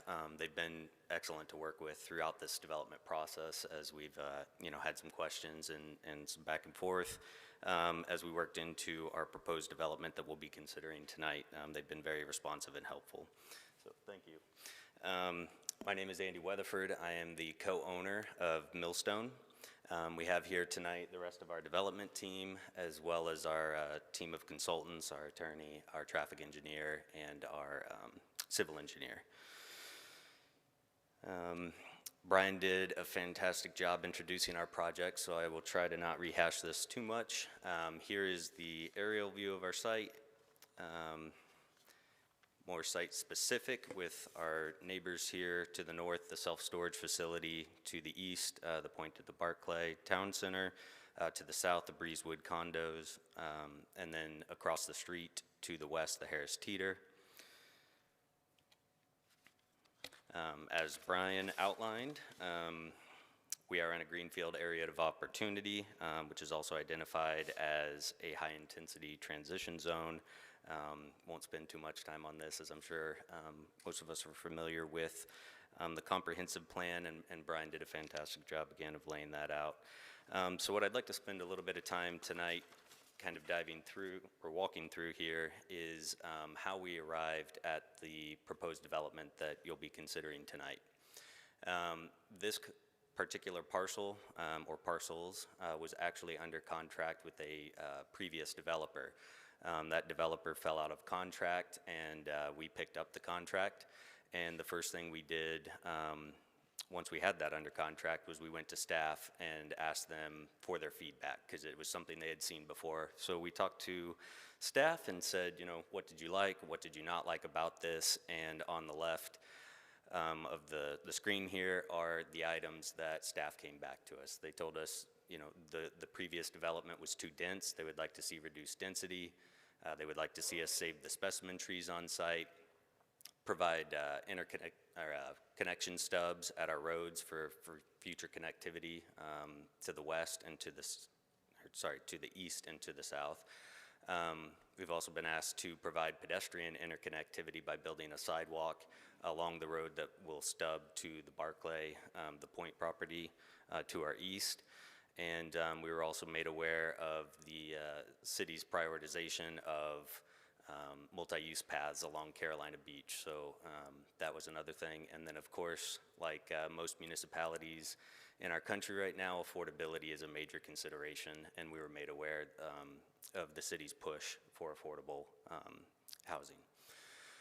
So on the right, this is, you know, after taking all of that into consideration, we worked collaboratively with staff to address some of these priorities and concerns for development, and hopefully have addressed those to present what would be considered a responsible development plan for this particular property. So we took the original plan, which was proposing 264 units, reduced that to 225 units. We've laid out our site design around all of the specimen trees on the site. We've provided interconnectivity with our road stubs, as well as the sidewalk on the northern portion of our property. And we've committed to building the multi-use path along Carolina Beach, as well as providing 10% workforce housing at the 80% AMI rate. Here's a colorized site plan. This is probably, we wanted to put this on here to lay out the project, but probably what is more helpful for our discussion is the fully engineered site plan. We were here a few weeks ago in front of the DAC board, and this site plan here represents what was approved conditionally at that hearing. Outlined in here in blue are the pedestrian pathways along Carolina Beach, as well as the northern sidewalk that will eventually stub to our property line along the road. The road stubs there to the east and the south for future development, and the specimen trees that we've reserved there are preserved on our site. What, of course, is not shown on here is the commitment we've made to the 10% of our units being available for workforce housing.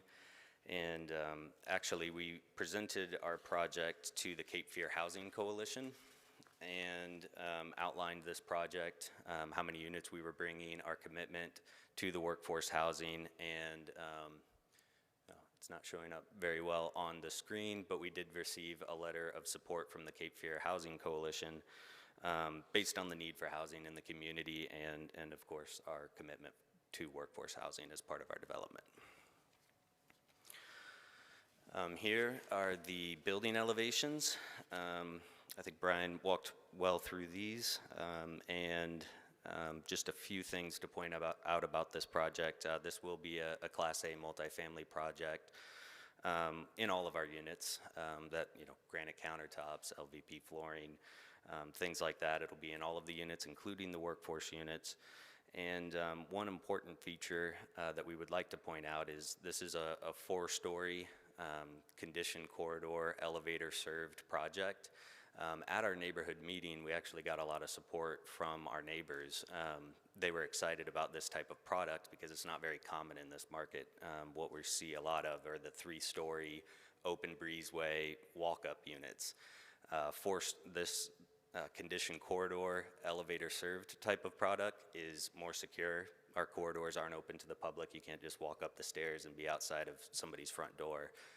There'll be door security and access control at all points in our buildings, and that was a big plus for the neighbors that attended our neighborhood meeting. And also with the elevator service to every floor of this building, it is a very accessible building for the community. So with that, I'll try and be respectful of the time tonight, and thank you again for your consideration. And of course, as I mentioned, we've got our team here, so if you have any questions, we're happy to address those. And if I can't do that sufficiently, we've got our team of consultants here that will hopefully be able to help as well. Thank you. We do have some questions. Mr. Spears? So my question is, I don't know if did you hear about the power breakfast that took place a week ago? Did hear about that. Okay, so briefly, vaguely. At that power breakfast, I specifically talked about how we could do things better and how we as the city of Wilmington could set the trend for what happens here in Wilmington. So you got 224 units, 225 units with this project, 10% that you're allocating to workforce housing, 23 units for 15 years.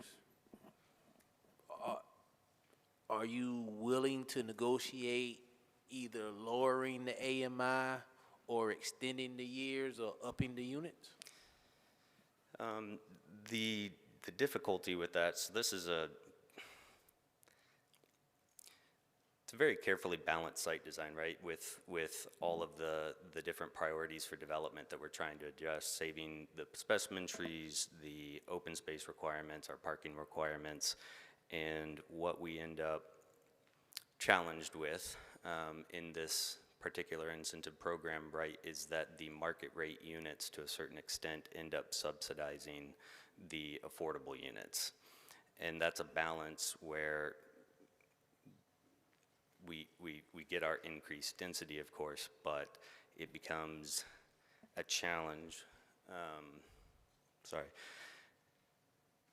It's a bit of a... Let me just interject right here. What's the market rate right now? You know? Market rate? Do we have figures on the market rate rents?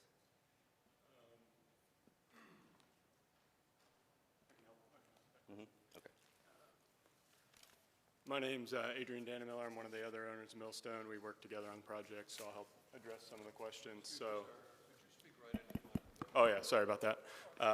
My name's Adrian Dannemiller. I'm one of the other owners of Millstone, and we work together on the project, so I'll kind of chip in and help answer some of the questions. So market rate rents are kind of a function of market conditions. This project won't be bringing units online for about 2.5 years. It's a 2-year build cycle. So to answer our question about exactly what the market rate rents are going to be for this project in 2.5 years is not particularly feasible, but generally it'll be in line with the other comparable market rate projects, such as the Hawthorne at Indy West or something like that that's, you know, right down the street. So. Well, you say that, but he just said that the market rate units will subsidize the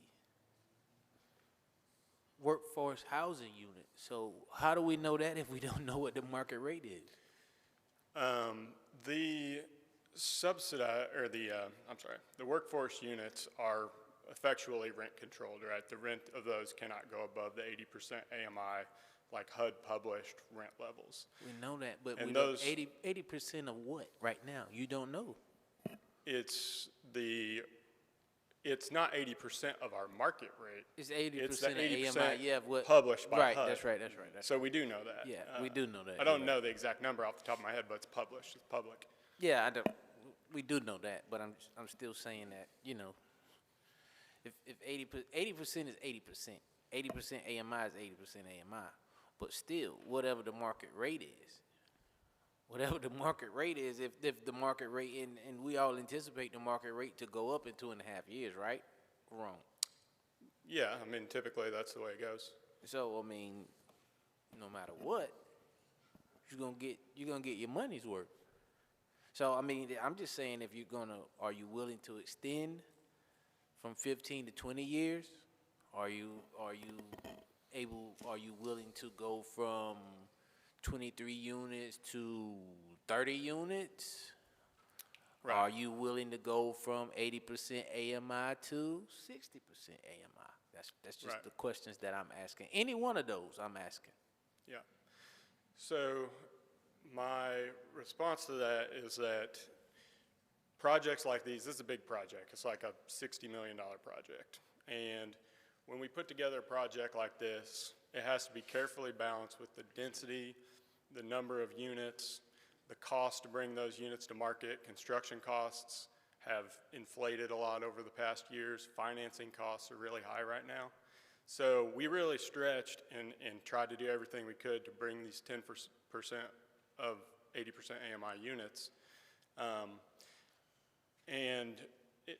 So we hope you see this as an effort for us. The increased density that we get from doing that helps us be able to make those numbers work.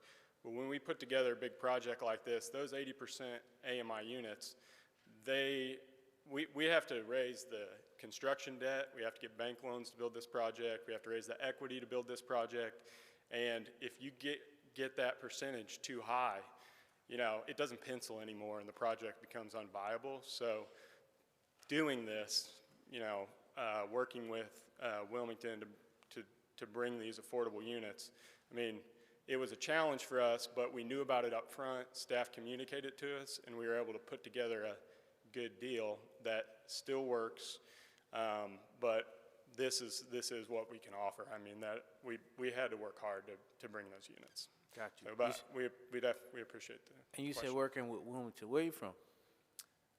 We are from Indianapolis, our group. Okay, thank you. Thank you. Sorry, Mr. Anderson. Gentlemen, I guess I'm just so used to seeing stormwater ponds and such. What's your stormwater plan here? Is there's some scratch here in the back, that back square, is that?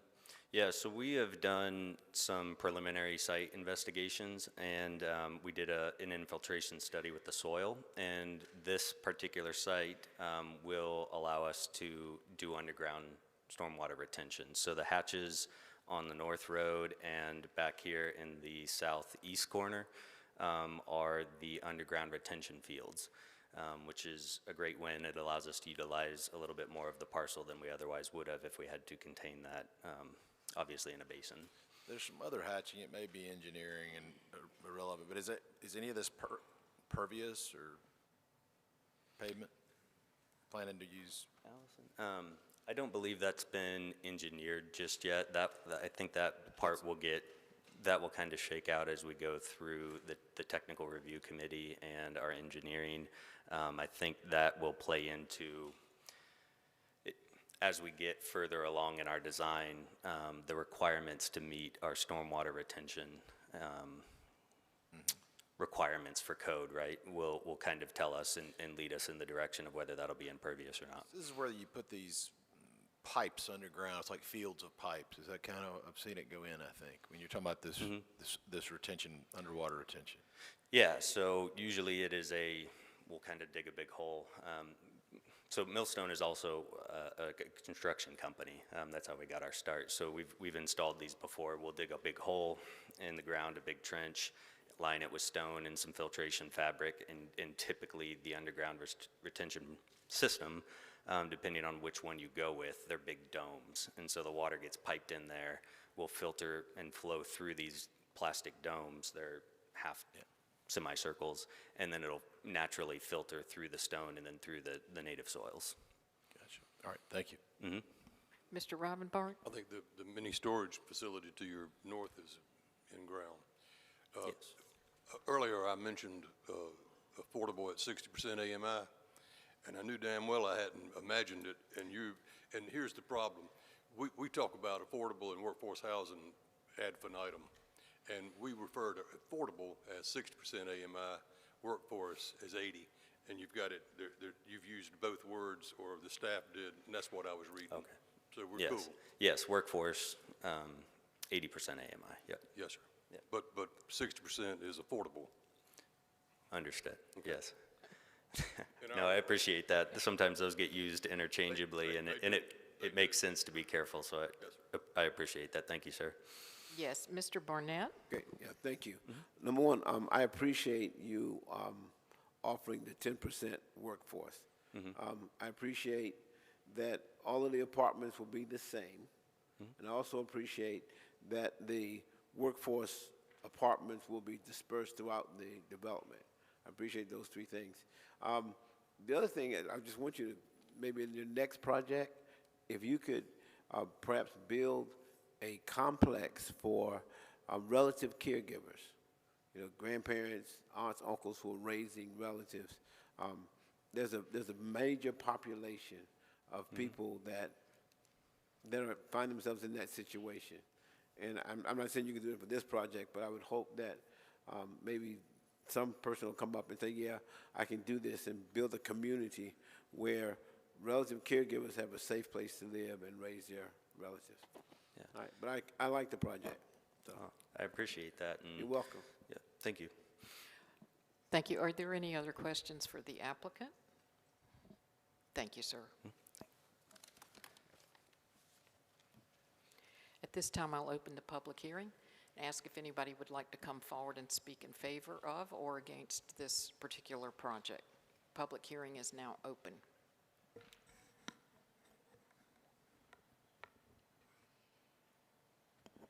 Is there anyone that would like to come forward? Yes, sir. Please come right on forward.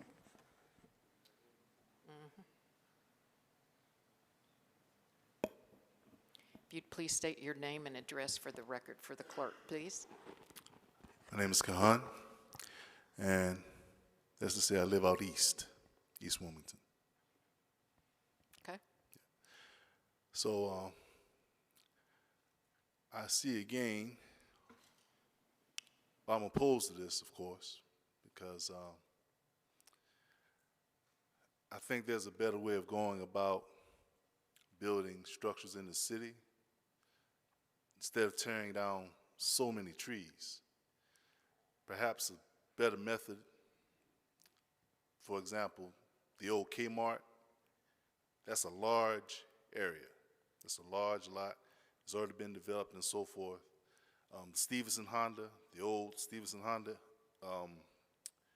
office or car lot, areas like that, to me, they should be used for these large developments instead of tearing down more trees. I hate to sound like a broken record, but I just feel strongly that we need to preserve trees because we live here. This is our city. This is our planet.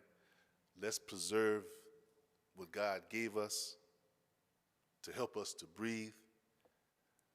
Please stop tearing down all these trees. And there's another way of building and developing projects.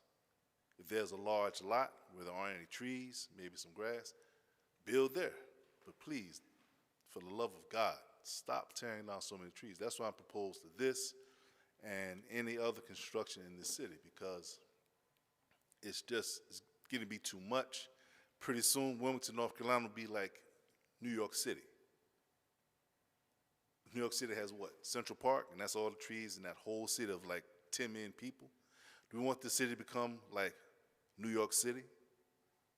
Or do we want the city to stay humble and have a certain charm about it and a certain beauty of nature? So that's my opposition to this project and any others where trees are being torn down at an astronomical rate. I implore you, please consider this. Keep this city beautiful. Enough with the runaway development. Please, I implore you, ladies and gentlemen of the council. I thank you for your time. Thank you, sir. Public hearing is still open. If anybody else would like to come and speak either in favor or in opposition to this project.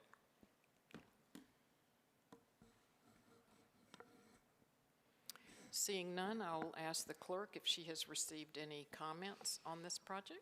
No, ma'am, I have not. Thank you.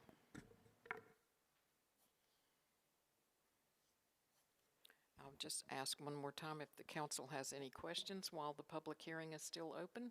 Are we good? I have. Mr. Robinbar? Mr. Chambers, in regard to the last gentleman up here's comments, I know that when you're doing your drainage schematics and engineering, you have to get your grades to a certain degree to get it to flow,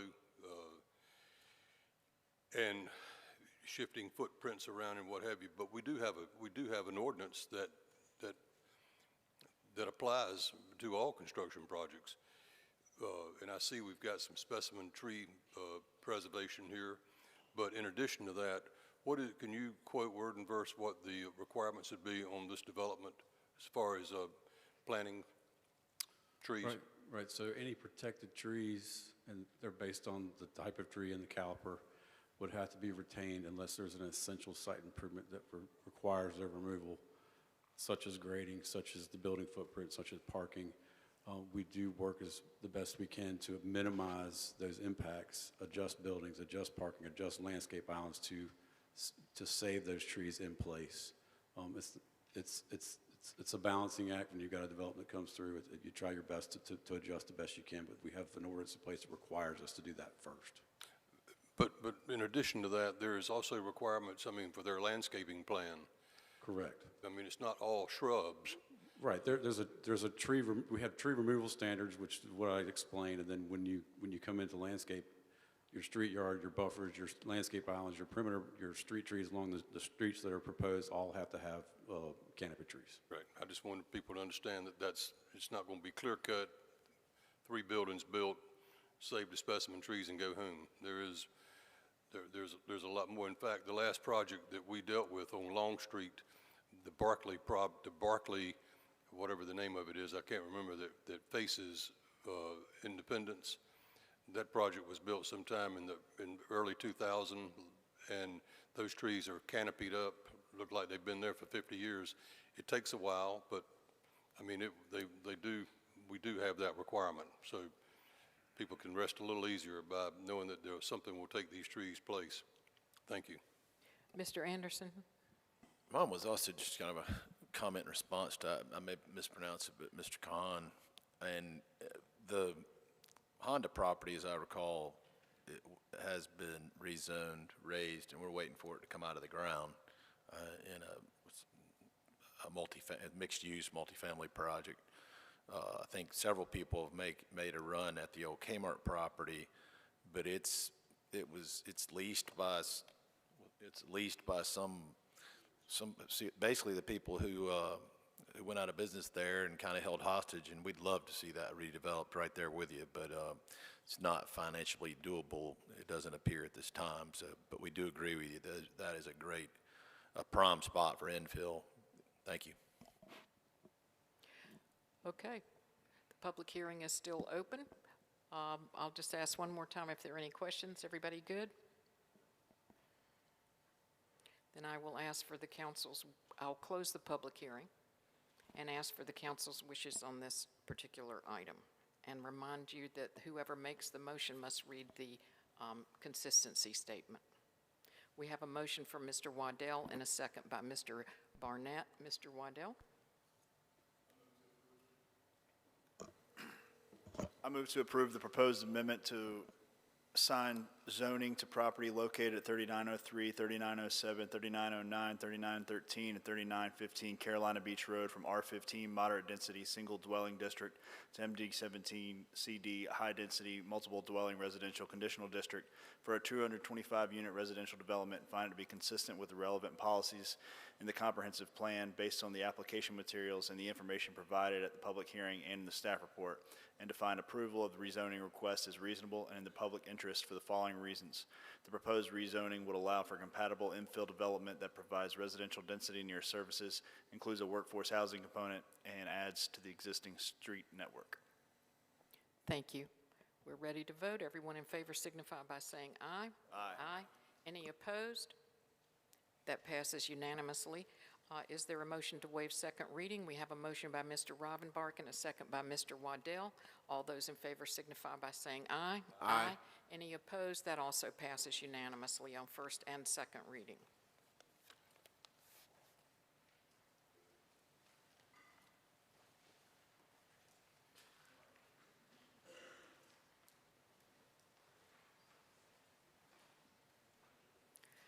The next item is public hearing number 5, and that's an ordinance directing the housing inspector to vacate, close, and repair or demolish the dwelling at 1515 Ann Street as unfit for human habitation pursuant to Article 5, Chapter 16 of the Wilmington City Code, and directing that a notice be placed thereon prohibiting its use or occupancy. And at this time, I'll recognize our city manager, Mr. Tony Caudle.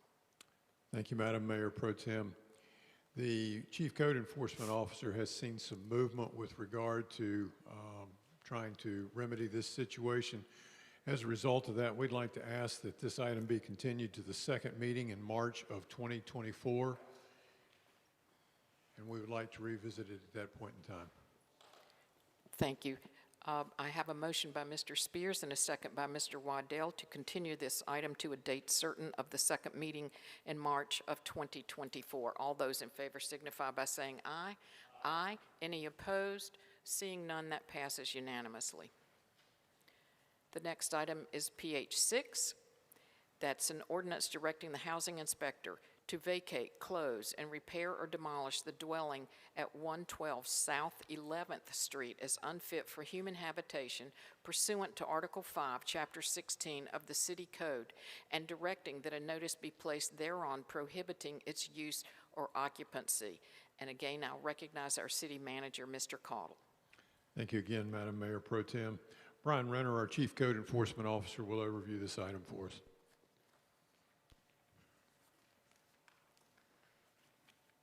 Good evening, Mayor Pro Tem, Council. The property that we're going to start with tonight is 112 South 11th Street. This is a little over 1,000 square foot, single-family residence built in 1915. The property is vacant. This is an heiress property. We have been in contact with the family on this. They have been working for some time to work on clearing the title, and we just have not seen any progress since we've gotten to this point. So this is the view from South 11th Street. We do have an unsheltered individual that's been staying on the front porch. We have been in contact with him and with services for some time on that situation. That's why you see the blanket over the front. So we started this case back in October 2020.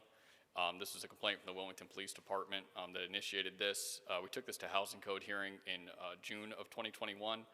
We did have one of the family members attend that hearing, who I've been in contact with as recently as this week. That order was issued on June 30th, and they were provided 1 year to repair or demolish the dwelling at that time. That order expired in June of 2022. At that time, the tax value of the building was $56,000. Our estimated cost for rehab was $43,548 at that time, which put us at 78%, which would make this building dilapidated by the city's minimum housing code. For perspective, the 2023 tax values are the same. These are the sections of the minimum housing code that were outlined within that findings of fact from that hearing in 2021. And now we'll talk about current conditions, which have not changed. The family has removed a tree that had fallen on the house, but that was about the extent of the repairs that they did. So here we can see down the side of the building in the front, all the doors and windows are boarded. There is a collapse in the rear of the house. Here we can see what the back of that house looks like. The lot at the time of my inspection was significantly overgrown, and we are in the abatement process on that. The inside of the house, a lot of combustible items and debris. We did have a variety of feces throughout the house as well. Here we can see some of that water intrusion issues. And it's pretty consistent, especially through the back of the house. And through that boarded door on the right, that's the entryway to the collapsed portion of the house that they had to board up as well to keep people out. So that being said, I was in contact with one of the family members, as I said, this week. I don't believe they were able to attend tonight, but we'll see if they're here. They do intend to demo this house. That's what they said as of this week, but as I said, I've been in contact with them since 2020 about a resolution on this, and we haven't seen it yet, so that's why we're here tonight. What we're asking for is the authority to keep this building vacant and secured. As I've said, we have had some transient issues around the property, so we'd like to kind of make sure we keep that secured. And we're looking at 90 days for action on that. If they don't, we'll look at demolishing the dwelling. I'm here if there's any questions. Questions for staff? Mr. Robinbart? Brian, the houses in and around this area are in good shape and going strong. Is that right? There is a, you can see the blue house in that photo. That house is currently under renovation. I think there's a house on the other side of that that is for sale or recently sold. The house on the left side is, I believe it's a vacant rental house, but it's in decent condition. Okay, and so just to be clear, you're asking us to do 90 days for the owner to repair or demolish, and you've been working with them for 3 years. That's correct. These public hearings tend to motivate action because the time is essentially do or don't. Okay, and if they don't demolish it or repair it, we demolish it. That's correct. Okay, thank you, sir. Any other questions for staff? Great, thank you. I will ask at this time if the property owner is here. Is the property owner present?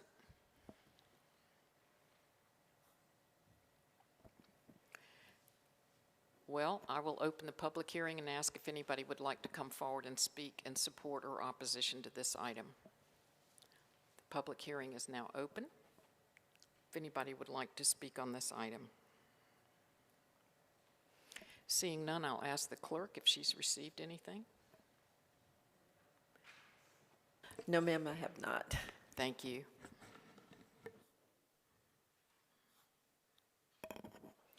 public hearing is still open if somebody would like to come forward. Any questions or comments from the council? Seeing none, I'll close the public hearing and ask for the wishes of council. I have a motion from Mr. Anderson and a second by Mr. Barnett. All those in favor signify by saying aye. Aye.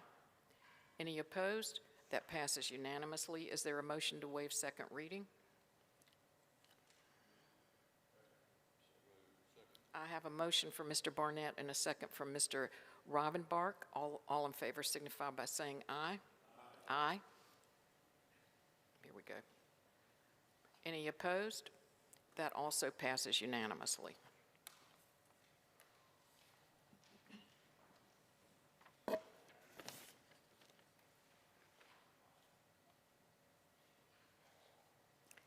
The next item is PH 7. That's an ordinance directing the housing inspector to vacate, close, and repair or demolish the dwelling at 911 North 6th Street as unfit for human habitation pursuant to Article 5, Chapter 16 of the City Code, and directing that a notice be placed thereon prohibiting its use or occupancy. And once again, I'll recognize our city manager, Mr. Caudle. Thank you again, Madam Mayor Pro Tem. Mr. Renner will overview this item for us as well.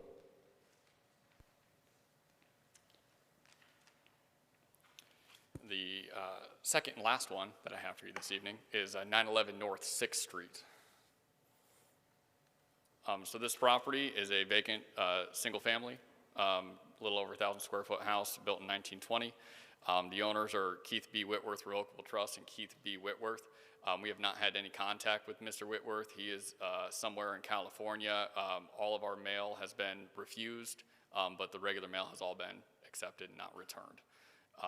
So we just have not had any luck in having a conversation with him about this house, so we moved this case through the process pretty quickly.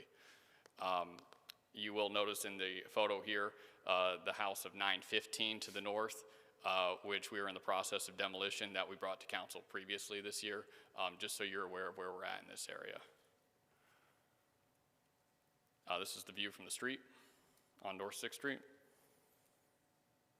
So we started this case back in April of 2021. It was a neighbor complaint. We took this to our administrative hearing in February of 2023. The owner did not appear or respond and actually refused our certified mail. The order was issued in March of 2023, and that order expired in June of 2023. So the tax value of that building is $89,400. Our estimated cost of rehab on that is $68,668, which puts us at 77%, which would be dilapidated by the city's minimum housing code. The violations, here we can see those listed out. Those are outlined within the findings of fact that you have in the packet. So some photos of the condition of the house. Here we can see it from 6th Street in the front. Had been a metal roof put on there at one time that's obviously blown off. We do have water intrusion into the building.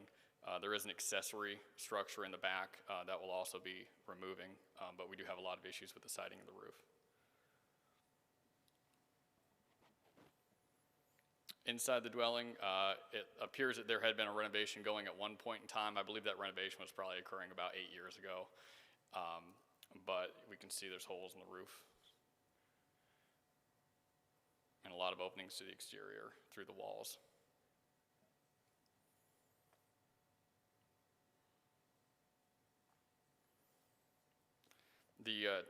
There are about $4,000 in city and county taxes owed, and we have $730 in public nuisance liens against this property as well. Now, this is that accessory structure in the back that we would also be removing. So because of the lack of response from the owner, we're looking to move this a little faster. So we're looking at a 45-day. That's basically the time for my staff to get the demolition project together. And then we're also looking to maintain that authority to keep this building vacant and secured. So I'm here if there's any questions or if council would like to see something different. Yes, we have a question from Mr. Rivenbark. Brian, is that lot to the rear, is that deeded to the same person? Yes, it is. Okay. And do you know who did that? I mean, because you can see there's new Romex coming out of the junction box and some fairly new timbers, 8 years old. They still look fairly recent. Was that the family that was doing that? Or? So Mr. Whitworth acquired this property. I believe he acquired it through family. And then he had some legal trouble back in 2016. And then after he was no longer incarcerated, he went back to California, and we have not heard from him since. Okay, so the plan is at 45 days, we'll get a permission to demolish, and then what is the flavor then? Can we sell it, or can we offer it up to Human Habitat, or how do we do that? Yeah, I would work with the city attorney's office to discuss foreclosure options, and then we would look at an in-rem foreclosure. And that's something, again, that I've been in conversation with the city attorney's office about. Thank you, Brian. Mr. Anderson. Really along those same lines, so once the property's demolished in that time frame between whatever the end game is, we'll try to keep that from being a jungle. I guess that falls on us. Right, so this would be... for the neighbor's sake? The maintenance of the yard is easy public nuisance abatement. I'll have to see where we're at in our flow process on getting that yard mowed. If council wants to remove the 45 days, that's within your purview. But it is just an effort to provide that reasonable time should Mr. Whitworth decide to respond to this action. Mr. Barnett? I'm in favor of the 45 days. Did I hear you say that when you send him certified mail, you get it back unopened or whatever? How's that work? It comes back as refused through the post office, to which they tried to serve the certified mail, and it literally says refused written across the front. So, I'm sorry, okay, yeah.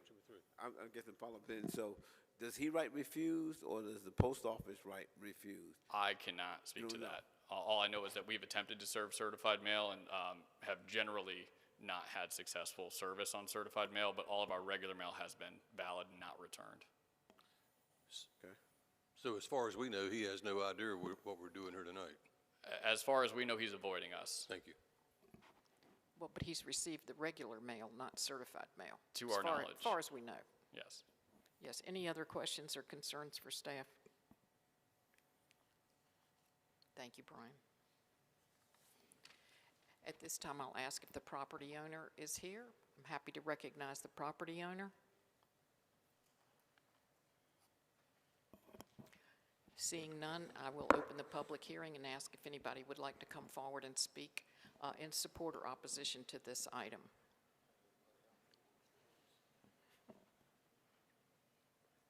Does anybody want to come forward? Seeing none, I'll ask the clerk if she's received any information. No, ma'am, I have not. Thank you. Once again, the public hearing is still open if anybody wants to come forward. Seeing none, are there any questions or concerns from any member of council? In that case, I will close the public hearing and ask for the wishes of council. I have a motion from Mr. Barnett and a second from Mr. Rivenbark. All in favor signify by saying aye. Aye. Aye. Any opposed? That passes unanimously.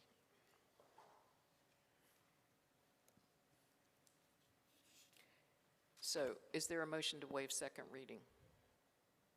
I have a motion by Mr. Waddell and a second by Mr. Rivenbark. All in favor signify by saying aye. Aye. Aye. Any opposed?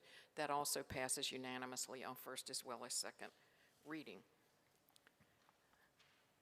Public hearing number 8 is a public hearing required by the U.S. Housing and Urban Development on the City of Wilmington's Consolidated Annual Performance and Evaluation Report. I will recognize once again our city manager, Mr. Caudle. Thank you, Madam Mayor Pro Tem. Suzanne Rogers, our Community and Development and Housing Planner, will overview this item for us.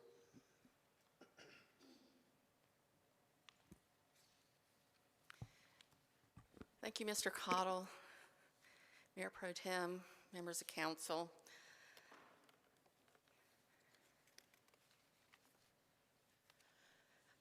This is a public hearing for the draft Comprehensive Annual Performance and Evaluation Report. There is no action required. We are also in the public comment period for this report, and that ends on September the 25th. Any public comments received will be included in the final plan that will be submitted, or the final report that will be submitted to HUD. Just a few highlights to point out from the year that ended June 2023. We, as you all are aware, received a $1.5 million Healthy Homes Grant for a 3.5-year period. We have now staffed up for that grant and are in process of rolling that out very soon. We're very excited about it. As you also are aware, we received a $9 million grant through the North Carolina Office of Recovery and Resiliency to go towards the Starway project as a loan. So with the council's actions in the fiscal year 2023, there are 421 units of multifamily housing that are in some phase of being developed, pre-development or under construction. We started our housing counseling program this year, got that stood up, and saw 85 clients in that program. We had 223 individuals attend home buyer education classes throughout the year. These are not all the loans we did, but I just wanted to mention a couple in the highlights. You may recall we came to you last year and made some changes to our home ownership program to add additional funds for home buyers who would buy a home and rehabilitate it. So we started that project up, we call HOP Rehab, in January. We closed 2 loans in FY23 and are seeing more action in that program in the current year. And you may also recall that we, as many people, were struggling getting contractors for our owner-occupied housing rehab program. We did some more outreach and workshops, have some more contractors, and so we've seen an increase in those loans as well. So just a few highlights. Challenges, you've heard some of this tonight. This is not news to anyone. A couple of graphics here from the Cape Fear Realtors website. Just over the last 3 years in the region, you can see the increase in sales price, the median sales price, and the decrease in inventory. If we look a little closer here at New Hanover County, the median sales price for a single-family home has increased 39% in that 3-year period. And same with townhouses, and we're seeing a reduction in inventory and supply. So that, of course, is a challenge for all of us, but particularly for our workforce home buyers that come through the city's HOP program and other programs. Who benefits from your investments in housing and in public and human services grants?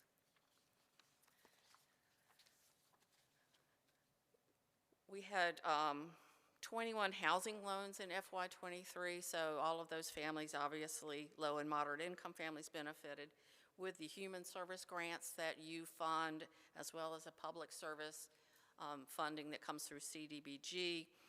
1,600 individuals who are experiencing homelessness, including victims of domestic violence, benefited from local homeless services and shelters and rapid rehousing. 5,344 youth participated in various youth programs supported by city grants, and individuals with special needs and special education benefited. There were 1,849 of these individuals, and 730 unemployed and underemployed persons received job skills and job placement support with the funding that you provided through your appropriations.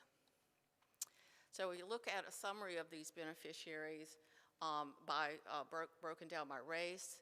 You can see 43% African American 31% white, and 15% of the total beneficiaries were Hispanic. Looking at the income, and these funds are intended for low to moderate income, and you can see that is indeed what is happening. 57% of beneficiaries are extremely low income, 25% low income. We look at the federal funding and what that is able to leverage in non-federal and other public dollars. For every dollar in federal funds, we've leveraged $1.70 in other funds. Our revenues. You can see here's a breakdown of all of our sources of revenue.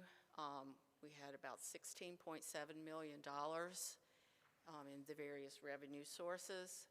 And that breaks down a general fund revolving loan, 36% of the revenues, federal funds revolving loans, 17%. So those revolving loan funds are repayments from loans as well as your appropriation of the 1 cent property tax set aside that you started in 2022. The summary of expenditures by the funding source, you can see here, pretty consistent with the sources. 37% of our expenditures were for the general fund, revolving loan fund, and 17% from community development block grant, and 13% from federal revolving loans, and 6% from home, and 13% of were your human services grants, and then the bank partners, 14%. Most of the expenditures have been used for housing and housing-related expenses, so 74% of the funds went there. So closing out the year, again, we had $16.7 million in revenue, expended $6 million. Leaves us a significant balance, as you can see, but we have loans in the pipeline at the close of the year totaling about $7.4 million. And I'm happy to answer any questions you may have. Thank you, Suzanne. Do we have any questions? Thank you very much. Thank you. At this time, I'll open the public hearing and ask if anybody would like to come forward and comment.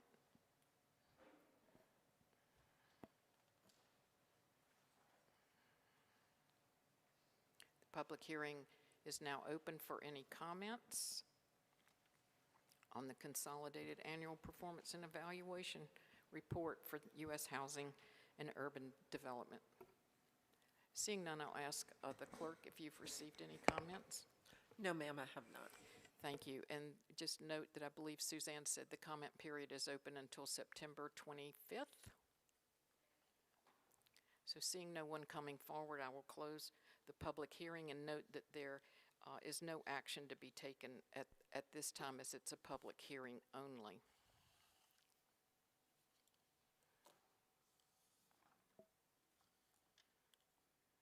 The next item is Ordinance 01, and this is for second reading only. This is an ordinance amending the official zoning maps of the city to rezone property containing 23.33 acres of land located at 3818 Carolina Beach Road and 3930 Independence Boulevard from R15 Moderate Density Single Dwelling District to MD17 CD High Density Multiple Dwelling Residential Conditional District for a 257 unit residential development. And this time I'll recognize our city manager, Mr. Caudle. Thank you, Madam Mayor Pro Tem. As you noted, this is the second reading on this item. Therefore, if staff does not have a prepared presentation, we'll be glad to answer questions. I will call to your attention that Section 2 of the ordinance has been amended to add item number 7, which is a condition that council had discussed last time regarding traffic into and out of the complex. And the item number 7 reads, "A physical barrier shall be installed in the immediate vicinity of the Independence Boulevard driveway, which will be sufficient to prevent left turn movements into and out of the site." That was the language that staff had discerned from your discussion last time as being voted on the in first reading, and that language is now up for second reading. We'll be glad to answer questions. Great, thank you. Are there any questions for staff? Seeing none, what are the wishes of council? I have a motion by Mr. Waddell and a second by Mr. Rivenbark. All in favor signify by saying aye. Aye. Any opposed? So that passes 5-1 on second reading only. Item O2A is an ordinance appropriating the authorizing spending authority of opioid settlement funds in the Special Revenue Fund in the amount of $95,153 for fiscal year '24. And then Item O2B, which is a companion resolution, is directing the expenditure of opioid settlement funds. And I will recognize Mr. Caudle again. Thank you, Madam Mayor Pro Tem. As you indicated, these are companion items. Jennifer Moretti, our Finance Director, will overview these items for us.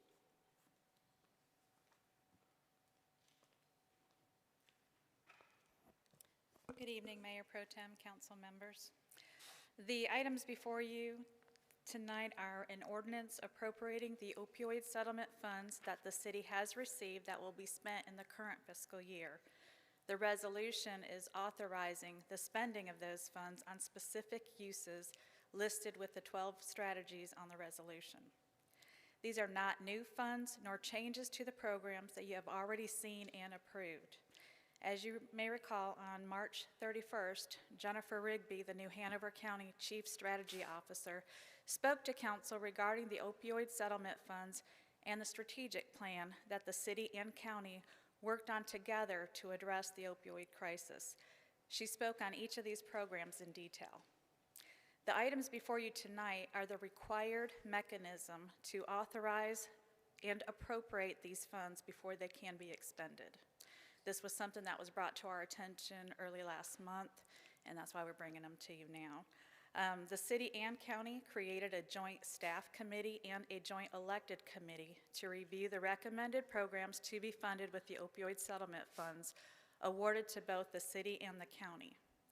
Of course, the city's allocation is much lower than the county's allocation, but collaborating in programs is beneficial for the community. To date, the city has been awarded a total of $1,390,000, and the county has been awarded $33,716,000 to be paid over the next 18 years. The city will transfer the settlement funding we received to the county to be combined with the county settlement funding for the approved programs. The city will hold back the funding for our police department's Narcan replacement needs. Councilman Waddell represents the city on the elected committee, and the staff committee consists of the managers, attorneys, budget directors, and finance directors from both entities. As these programs are funded, they will be evaluated periodically and reported back to the elected boards. Each year, we will include the annual funding for that fiscal year with the recommended annual budgets.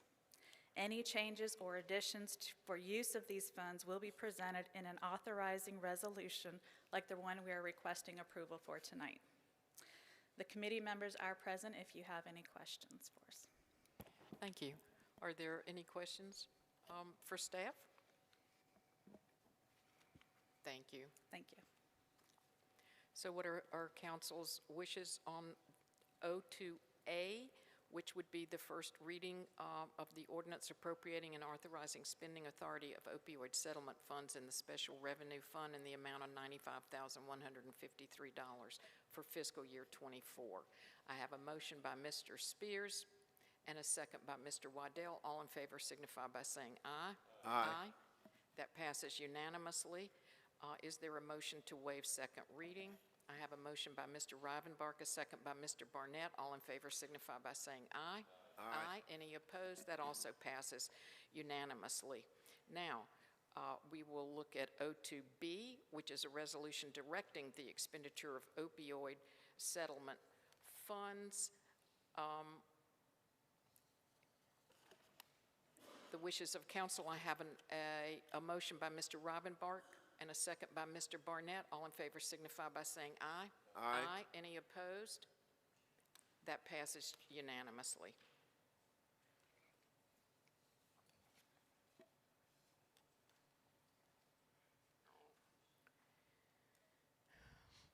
The next item of business are our resolutions. R1 is a resolution declaring multiple city-owned properties as surplus.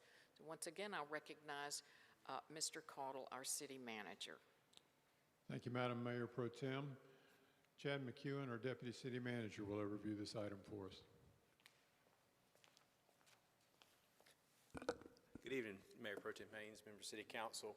The item you have in front of you tonight is a resolution to surplus two groupings of properties. The first grouping involves 222 and 226 South Front Street. It's a property commonly referred to as the former Taste of Country house, along with the adjacent lot. Beside it, the house was constructed in 1890 and consists of 4,166 square feet. We'd ask that you surplus that property along with the adjacent lot as well within the same action. The second grouping involves property at 1536 South Front Street. That property will be roughly 0.83 acres when the board approves the closing of the adjacent right-of-way for the former Willard Street right-of-way that runs through that area. We'd ask that you surplus both of those properties at the same time as well. And the recommendation is to move forward with the resolution approving those surpluses. Thank you, Chad. Are there any questions? Yes, Mr. Anderson? Chad, all these properties, correct me if I'm wrong, are part of that settlement with, was it Junkyard or something along those lines? Funkyard LLC. Funkyard. So this is an effort to recover some of those settlement funds. Yes, sir, and we would work with the city manager to determine the best means of disposal to. And we didn't address Willard Street 2 weeks ago? We did. I'll defer to city attorney. We addressed the closure of Willard Street 2 weeks ago, and so this is going to be to surplus the two properties prior to the closure. We've got to wait another 2 weeks, and in 2 weeks we'll bring back to you to surplus that area that is from the roadway, and that'll add about another, I'm not sure, 0.1. 21,000 feet. Yes, to the cost. And that's, oh, I'm sorry. That's okay, go ahead. And that's the appraiser, I mean, that they would take that into consideration, certainly, the additional square yes. footage. Yes, sir. Okay. By my rough math, it'll be 0.83 acres when you Total. combine the closed right-of-way with the two adjacent tracts that are about 16,000 square feet each. Great, thank you. Mr. Spears? Yeah, Meredith, I want some clarity on the Willard Street thing. We did address it and we did close it, so what happened?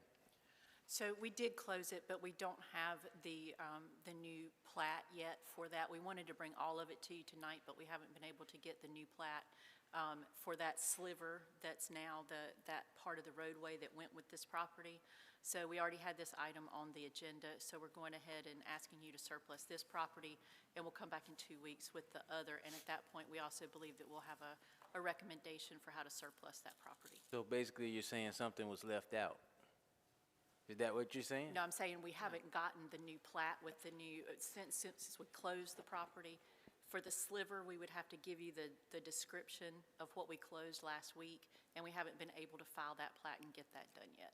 And so it's not that it was left out, it just hasn't been able to be completed in the last 2 weeks. And so we'll bring it to you in 2 more weeks for that little sliver. I swear we've closed Willard Street 3 times since I've been on council. It's already, it's absolutely closed. It's absolutely already closed. It's just we don't. If we close it one more time, I don't know what I'm gonna do.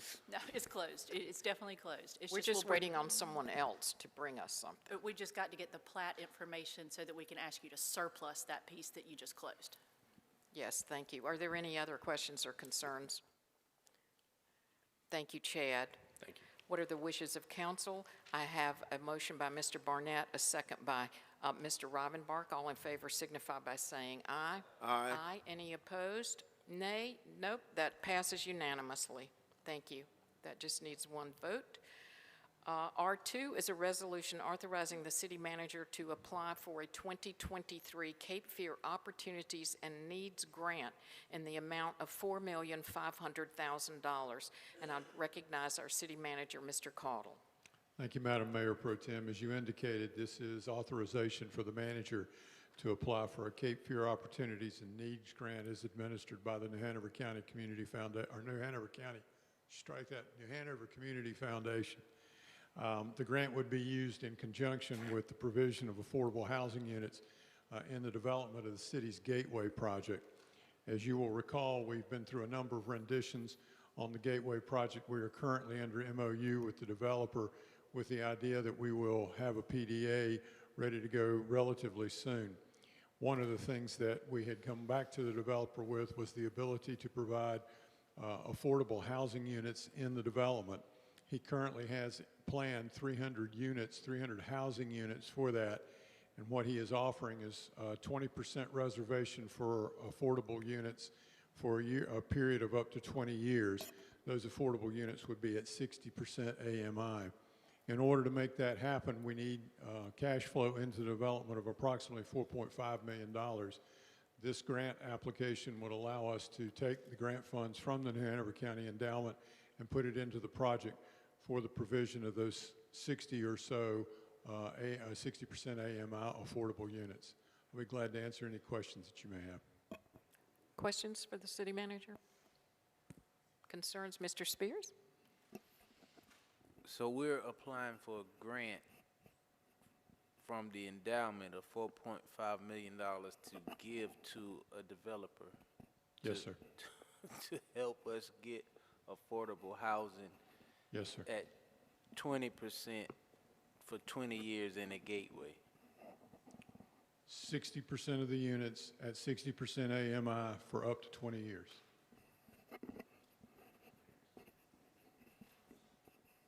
Yeah. I believe it's 20. What I said. Yes, sir. Not What you said, yes, sir. Not what you said. Yeah. And the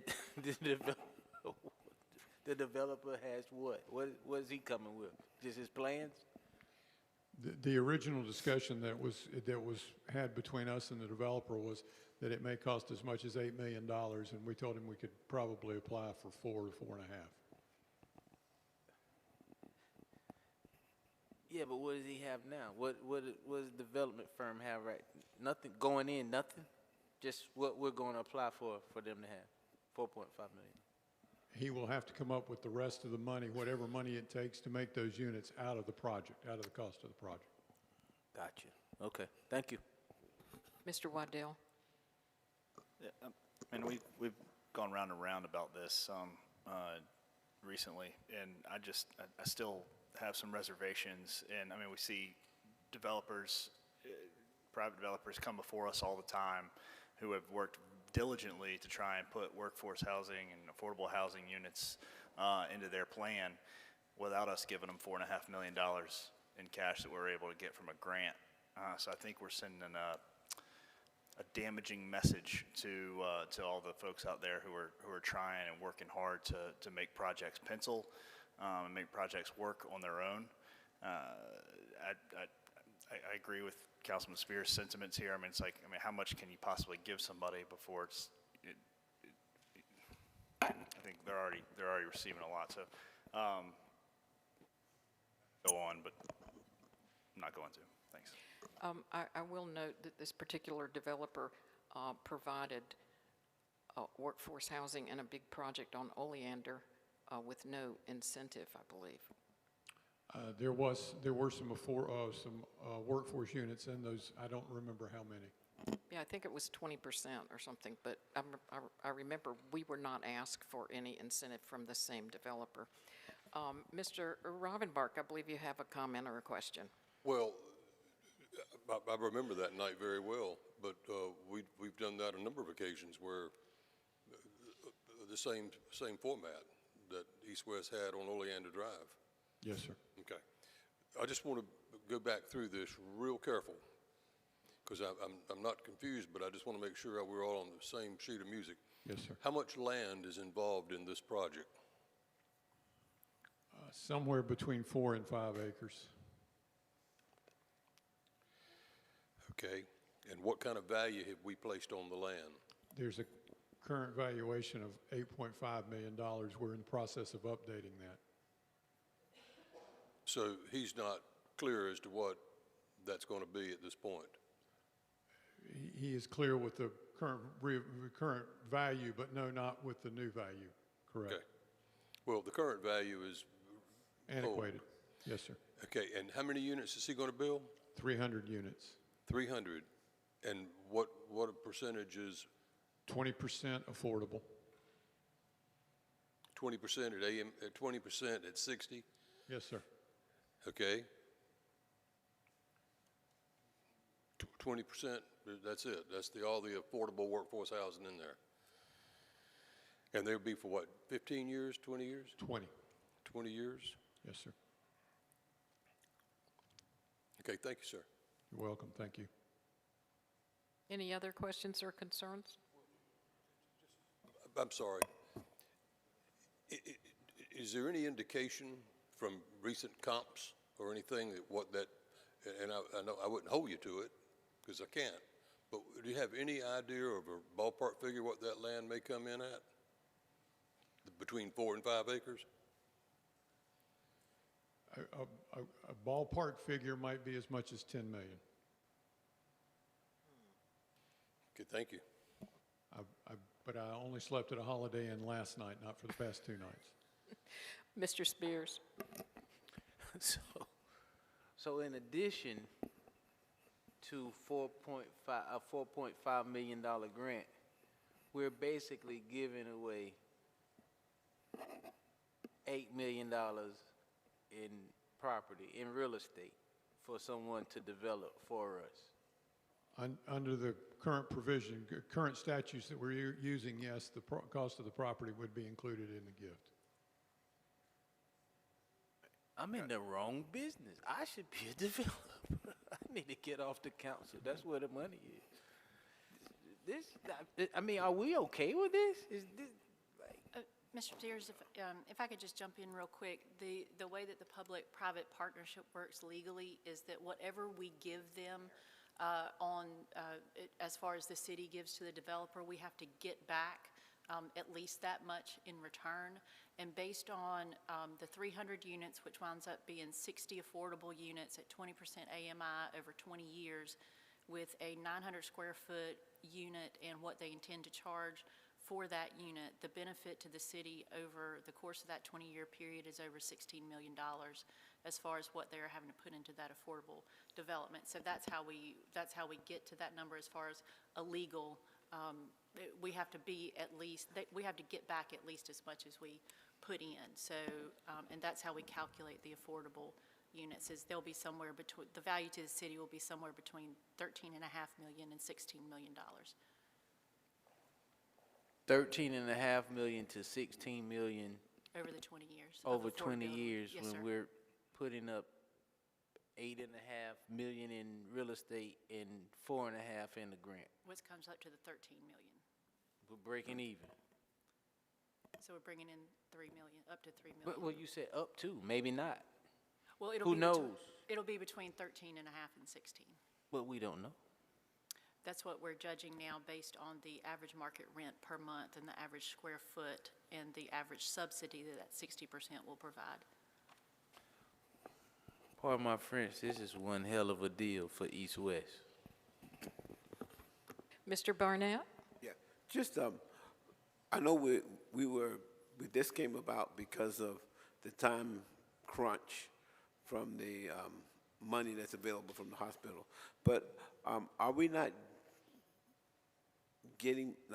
are we not seeking money in other areas from the hospital? You know? No, we're not. We're not. We are an endorser of a grant that the hospital has put in place for subsidy of rental units for workforce housing, but we have not put it in the name of this, put it in for another grant in the name of the city. Okay. All right, but we can next year or the next time the grant cycle rolls around. Yes, sir. Okay. Yeah. Mr. Waddell? If we were to vote this through and seek this $4.5 million and the endowment was so kind to grant that money to us, and then for some reason the developer then opted not to go through with the deal, we just give the money back to the endowment? The way we're trying to couch the grant application is it would be done on a reimbursement basis. If there's not anything to reimburse, then they would just hold on to their funding. There's a significant amount of need in the city, and certainly in the county. My fear is that very well could happen. And then we have to go back and we have to return $4.5 million that we said, hey, listen, we really need it, and here's why. And that may cut our legs out from under us for future asks to that endowment as they start to get the money flowing. So that's really the major concern that I have, other than the fact that some of the items that I brought forward before today and yesterday, is that we are really unsure that we'll be able to actually deploy this capital if we are lucky enough to receive it. If I, Mr. And one more thing. We're up against a timeline. Is Yes, that sir. right? Yes, sir.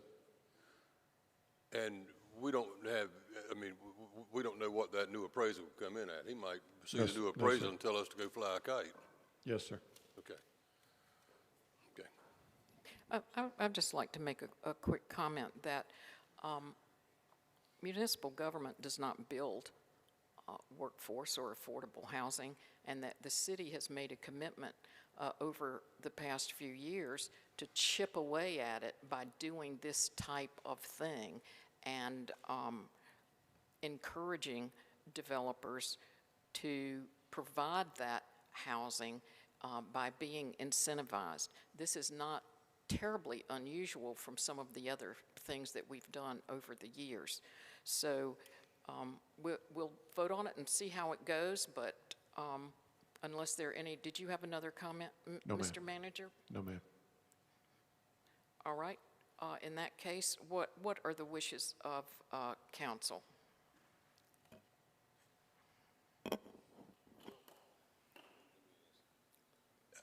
I know this is one of those situations, how bad do you want affordable housing? But on the other hand,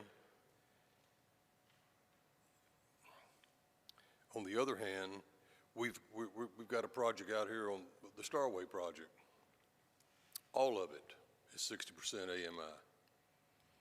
And it's gonna be a wash for us at the end of the day with what we've put in it.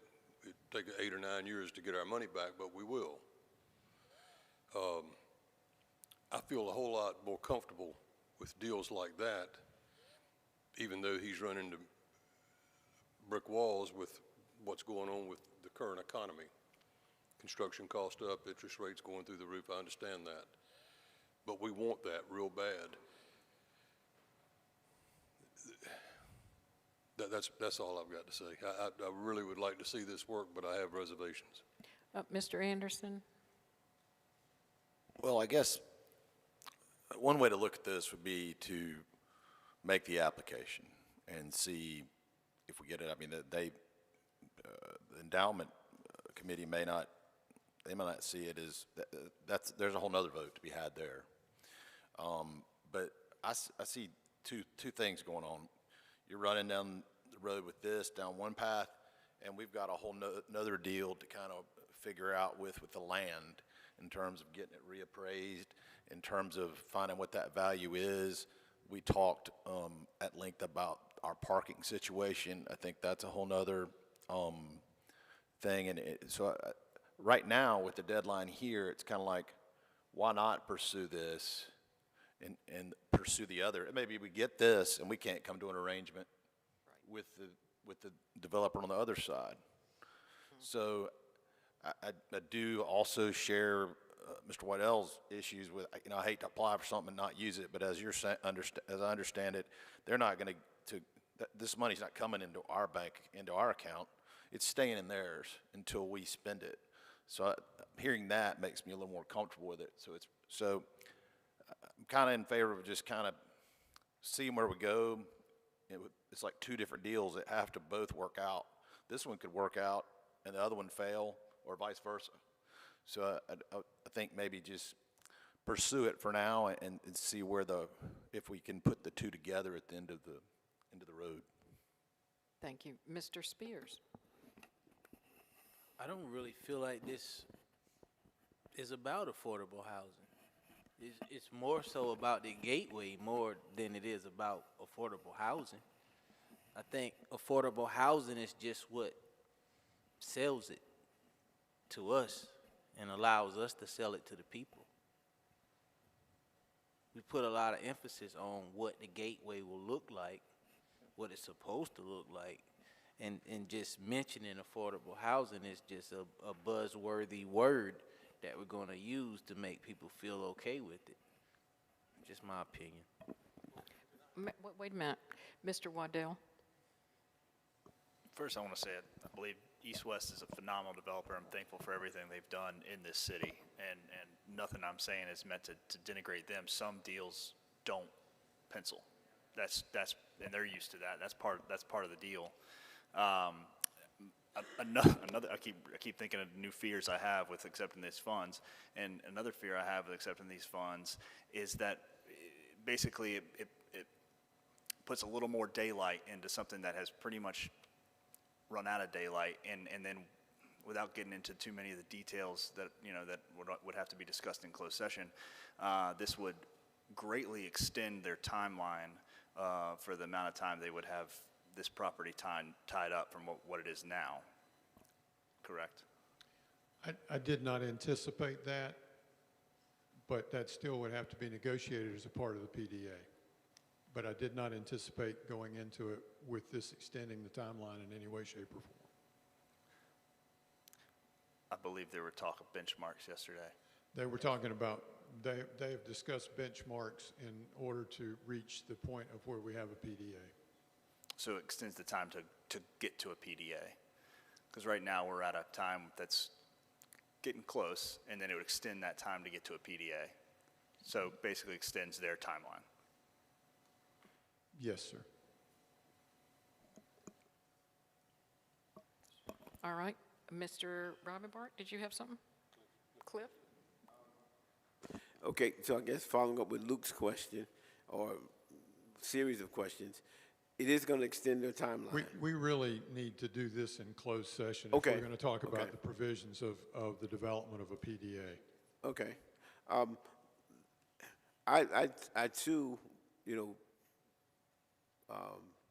push affordable housing, but then it just looks like it's like we're giving them too much.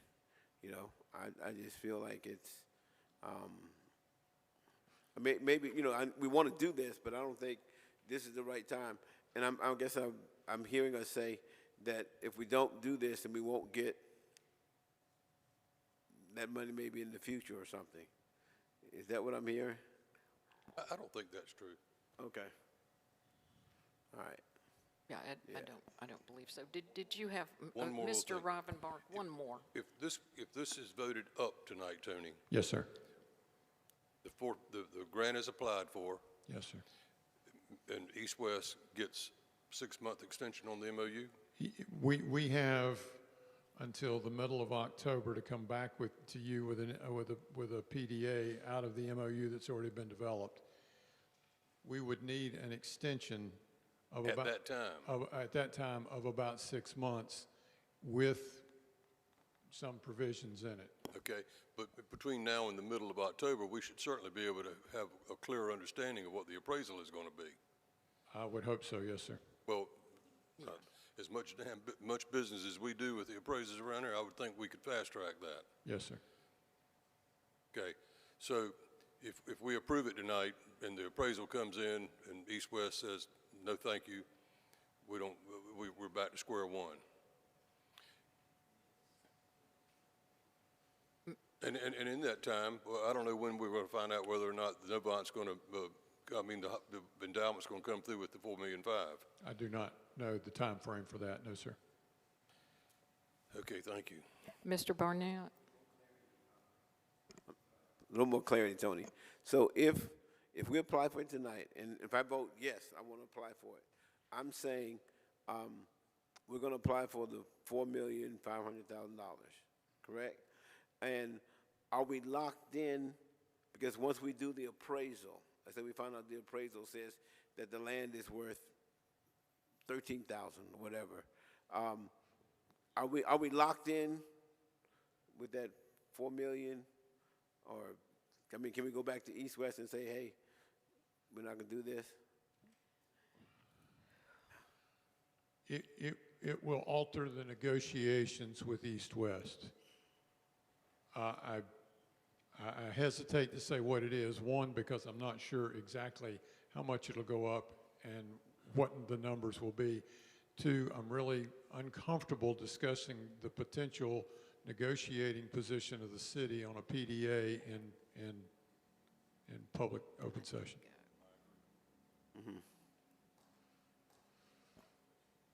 All right. I think we have addressed the concerns. What, on this matter, what are the wishes of council to approve this resolution?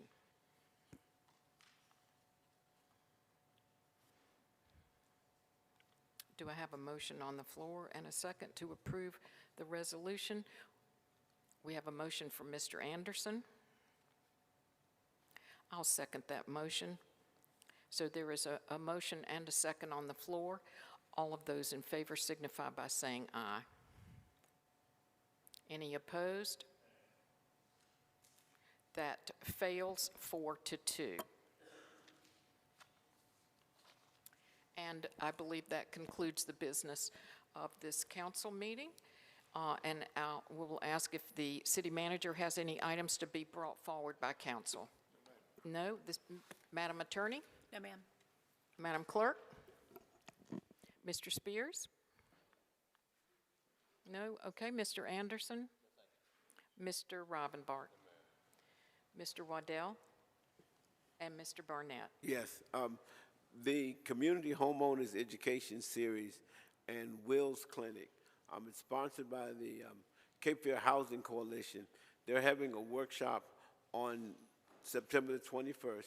It's the importance of having a will at 10 o'clock, and that'll be held at the YWCA.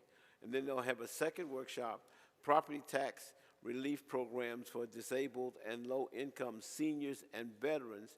That's at 10:45, and it'll also be at the YWCA. And then on the 28th, there's going to be an heirs property issues workshop, and that'll be held at Warner Temple, and that's on the 28th.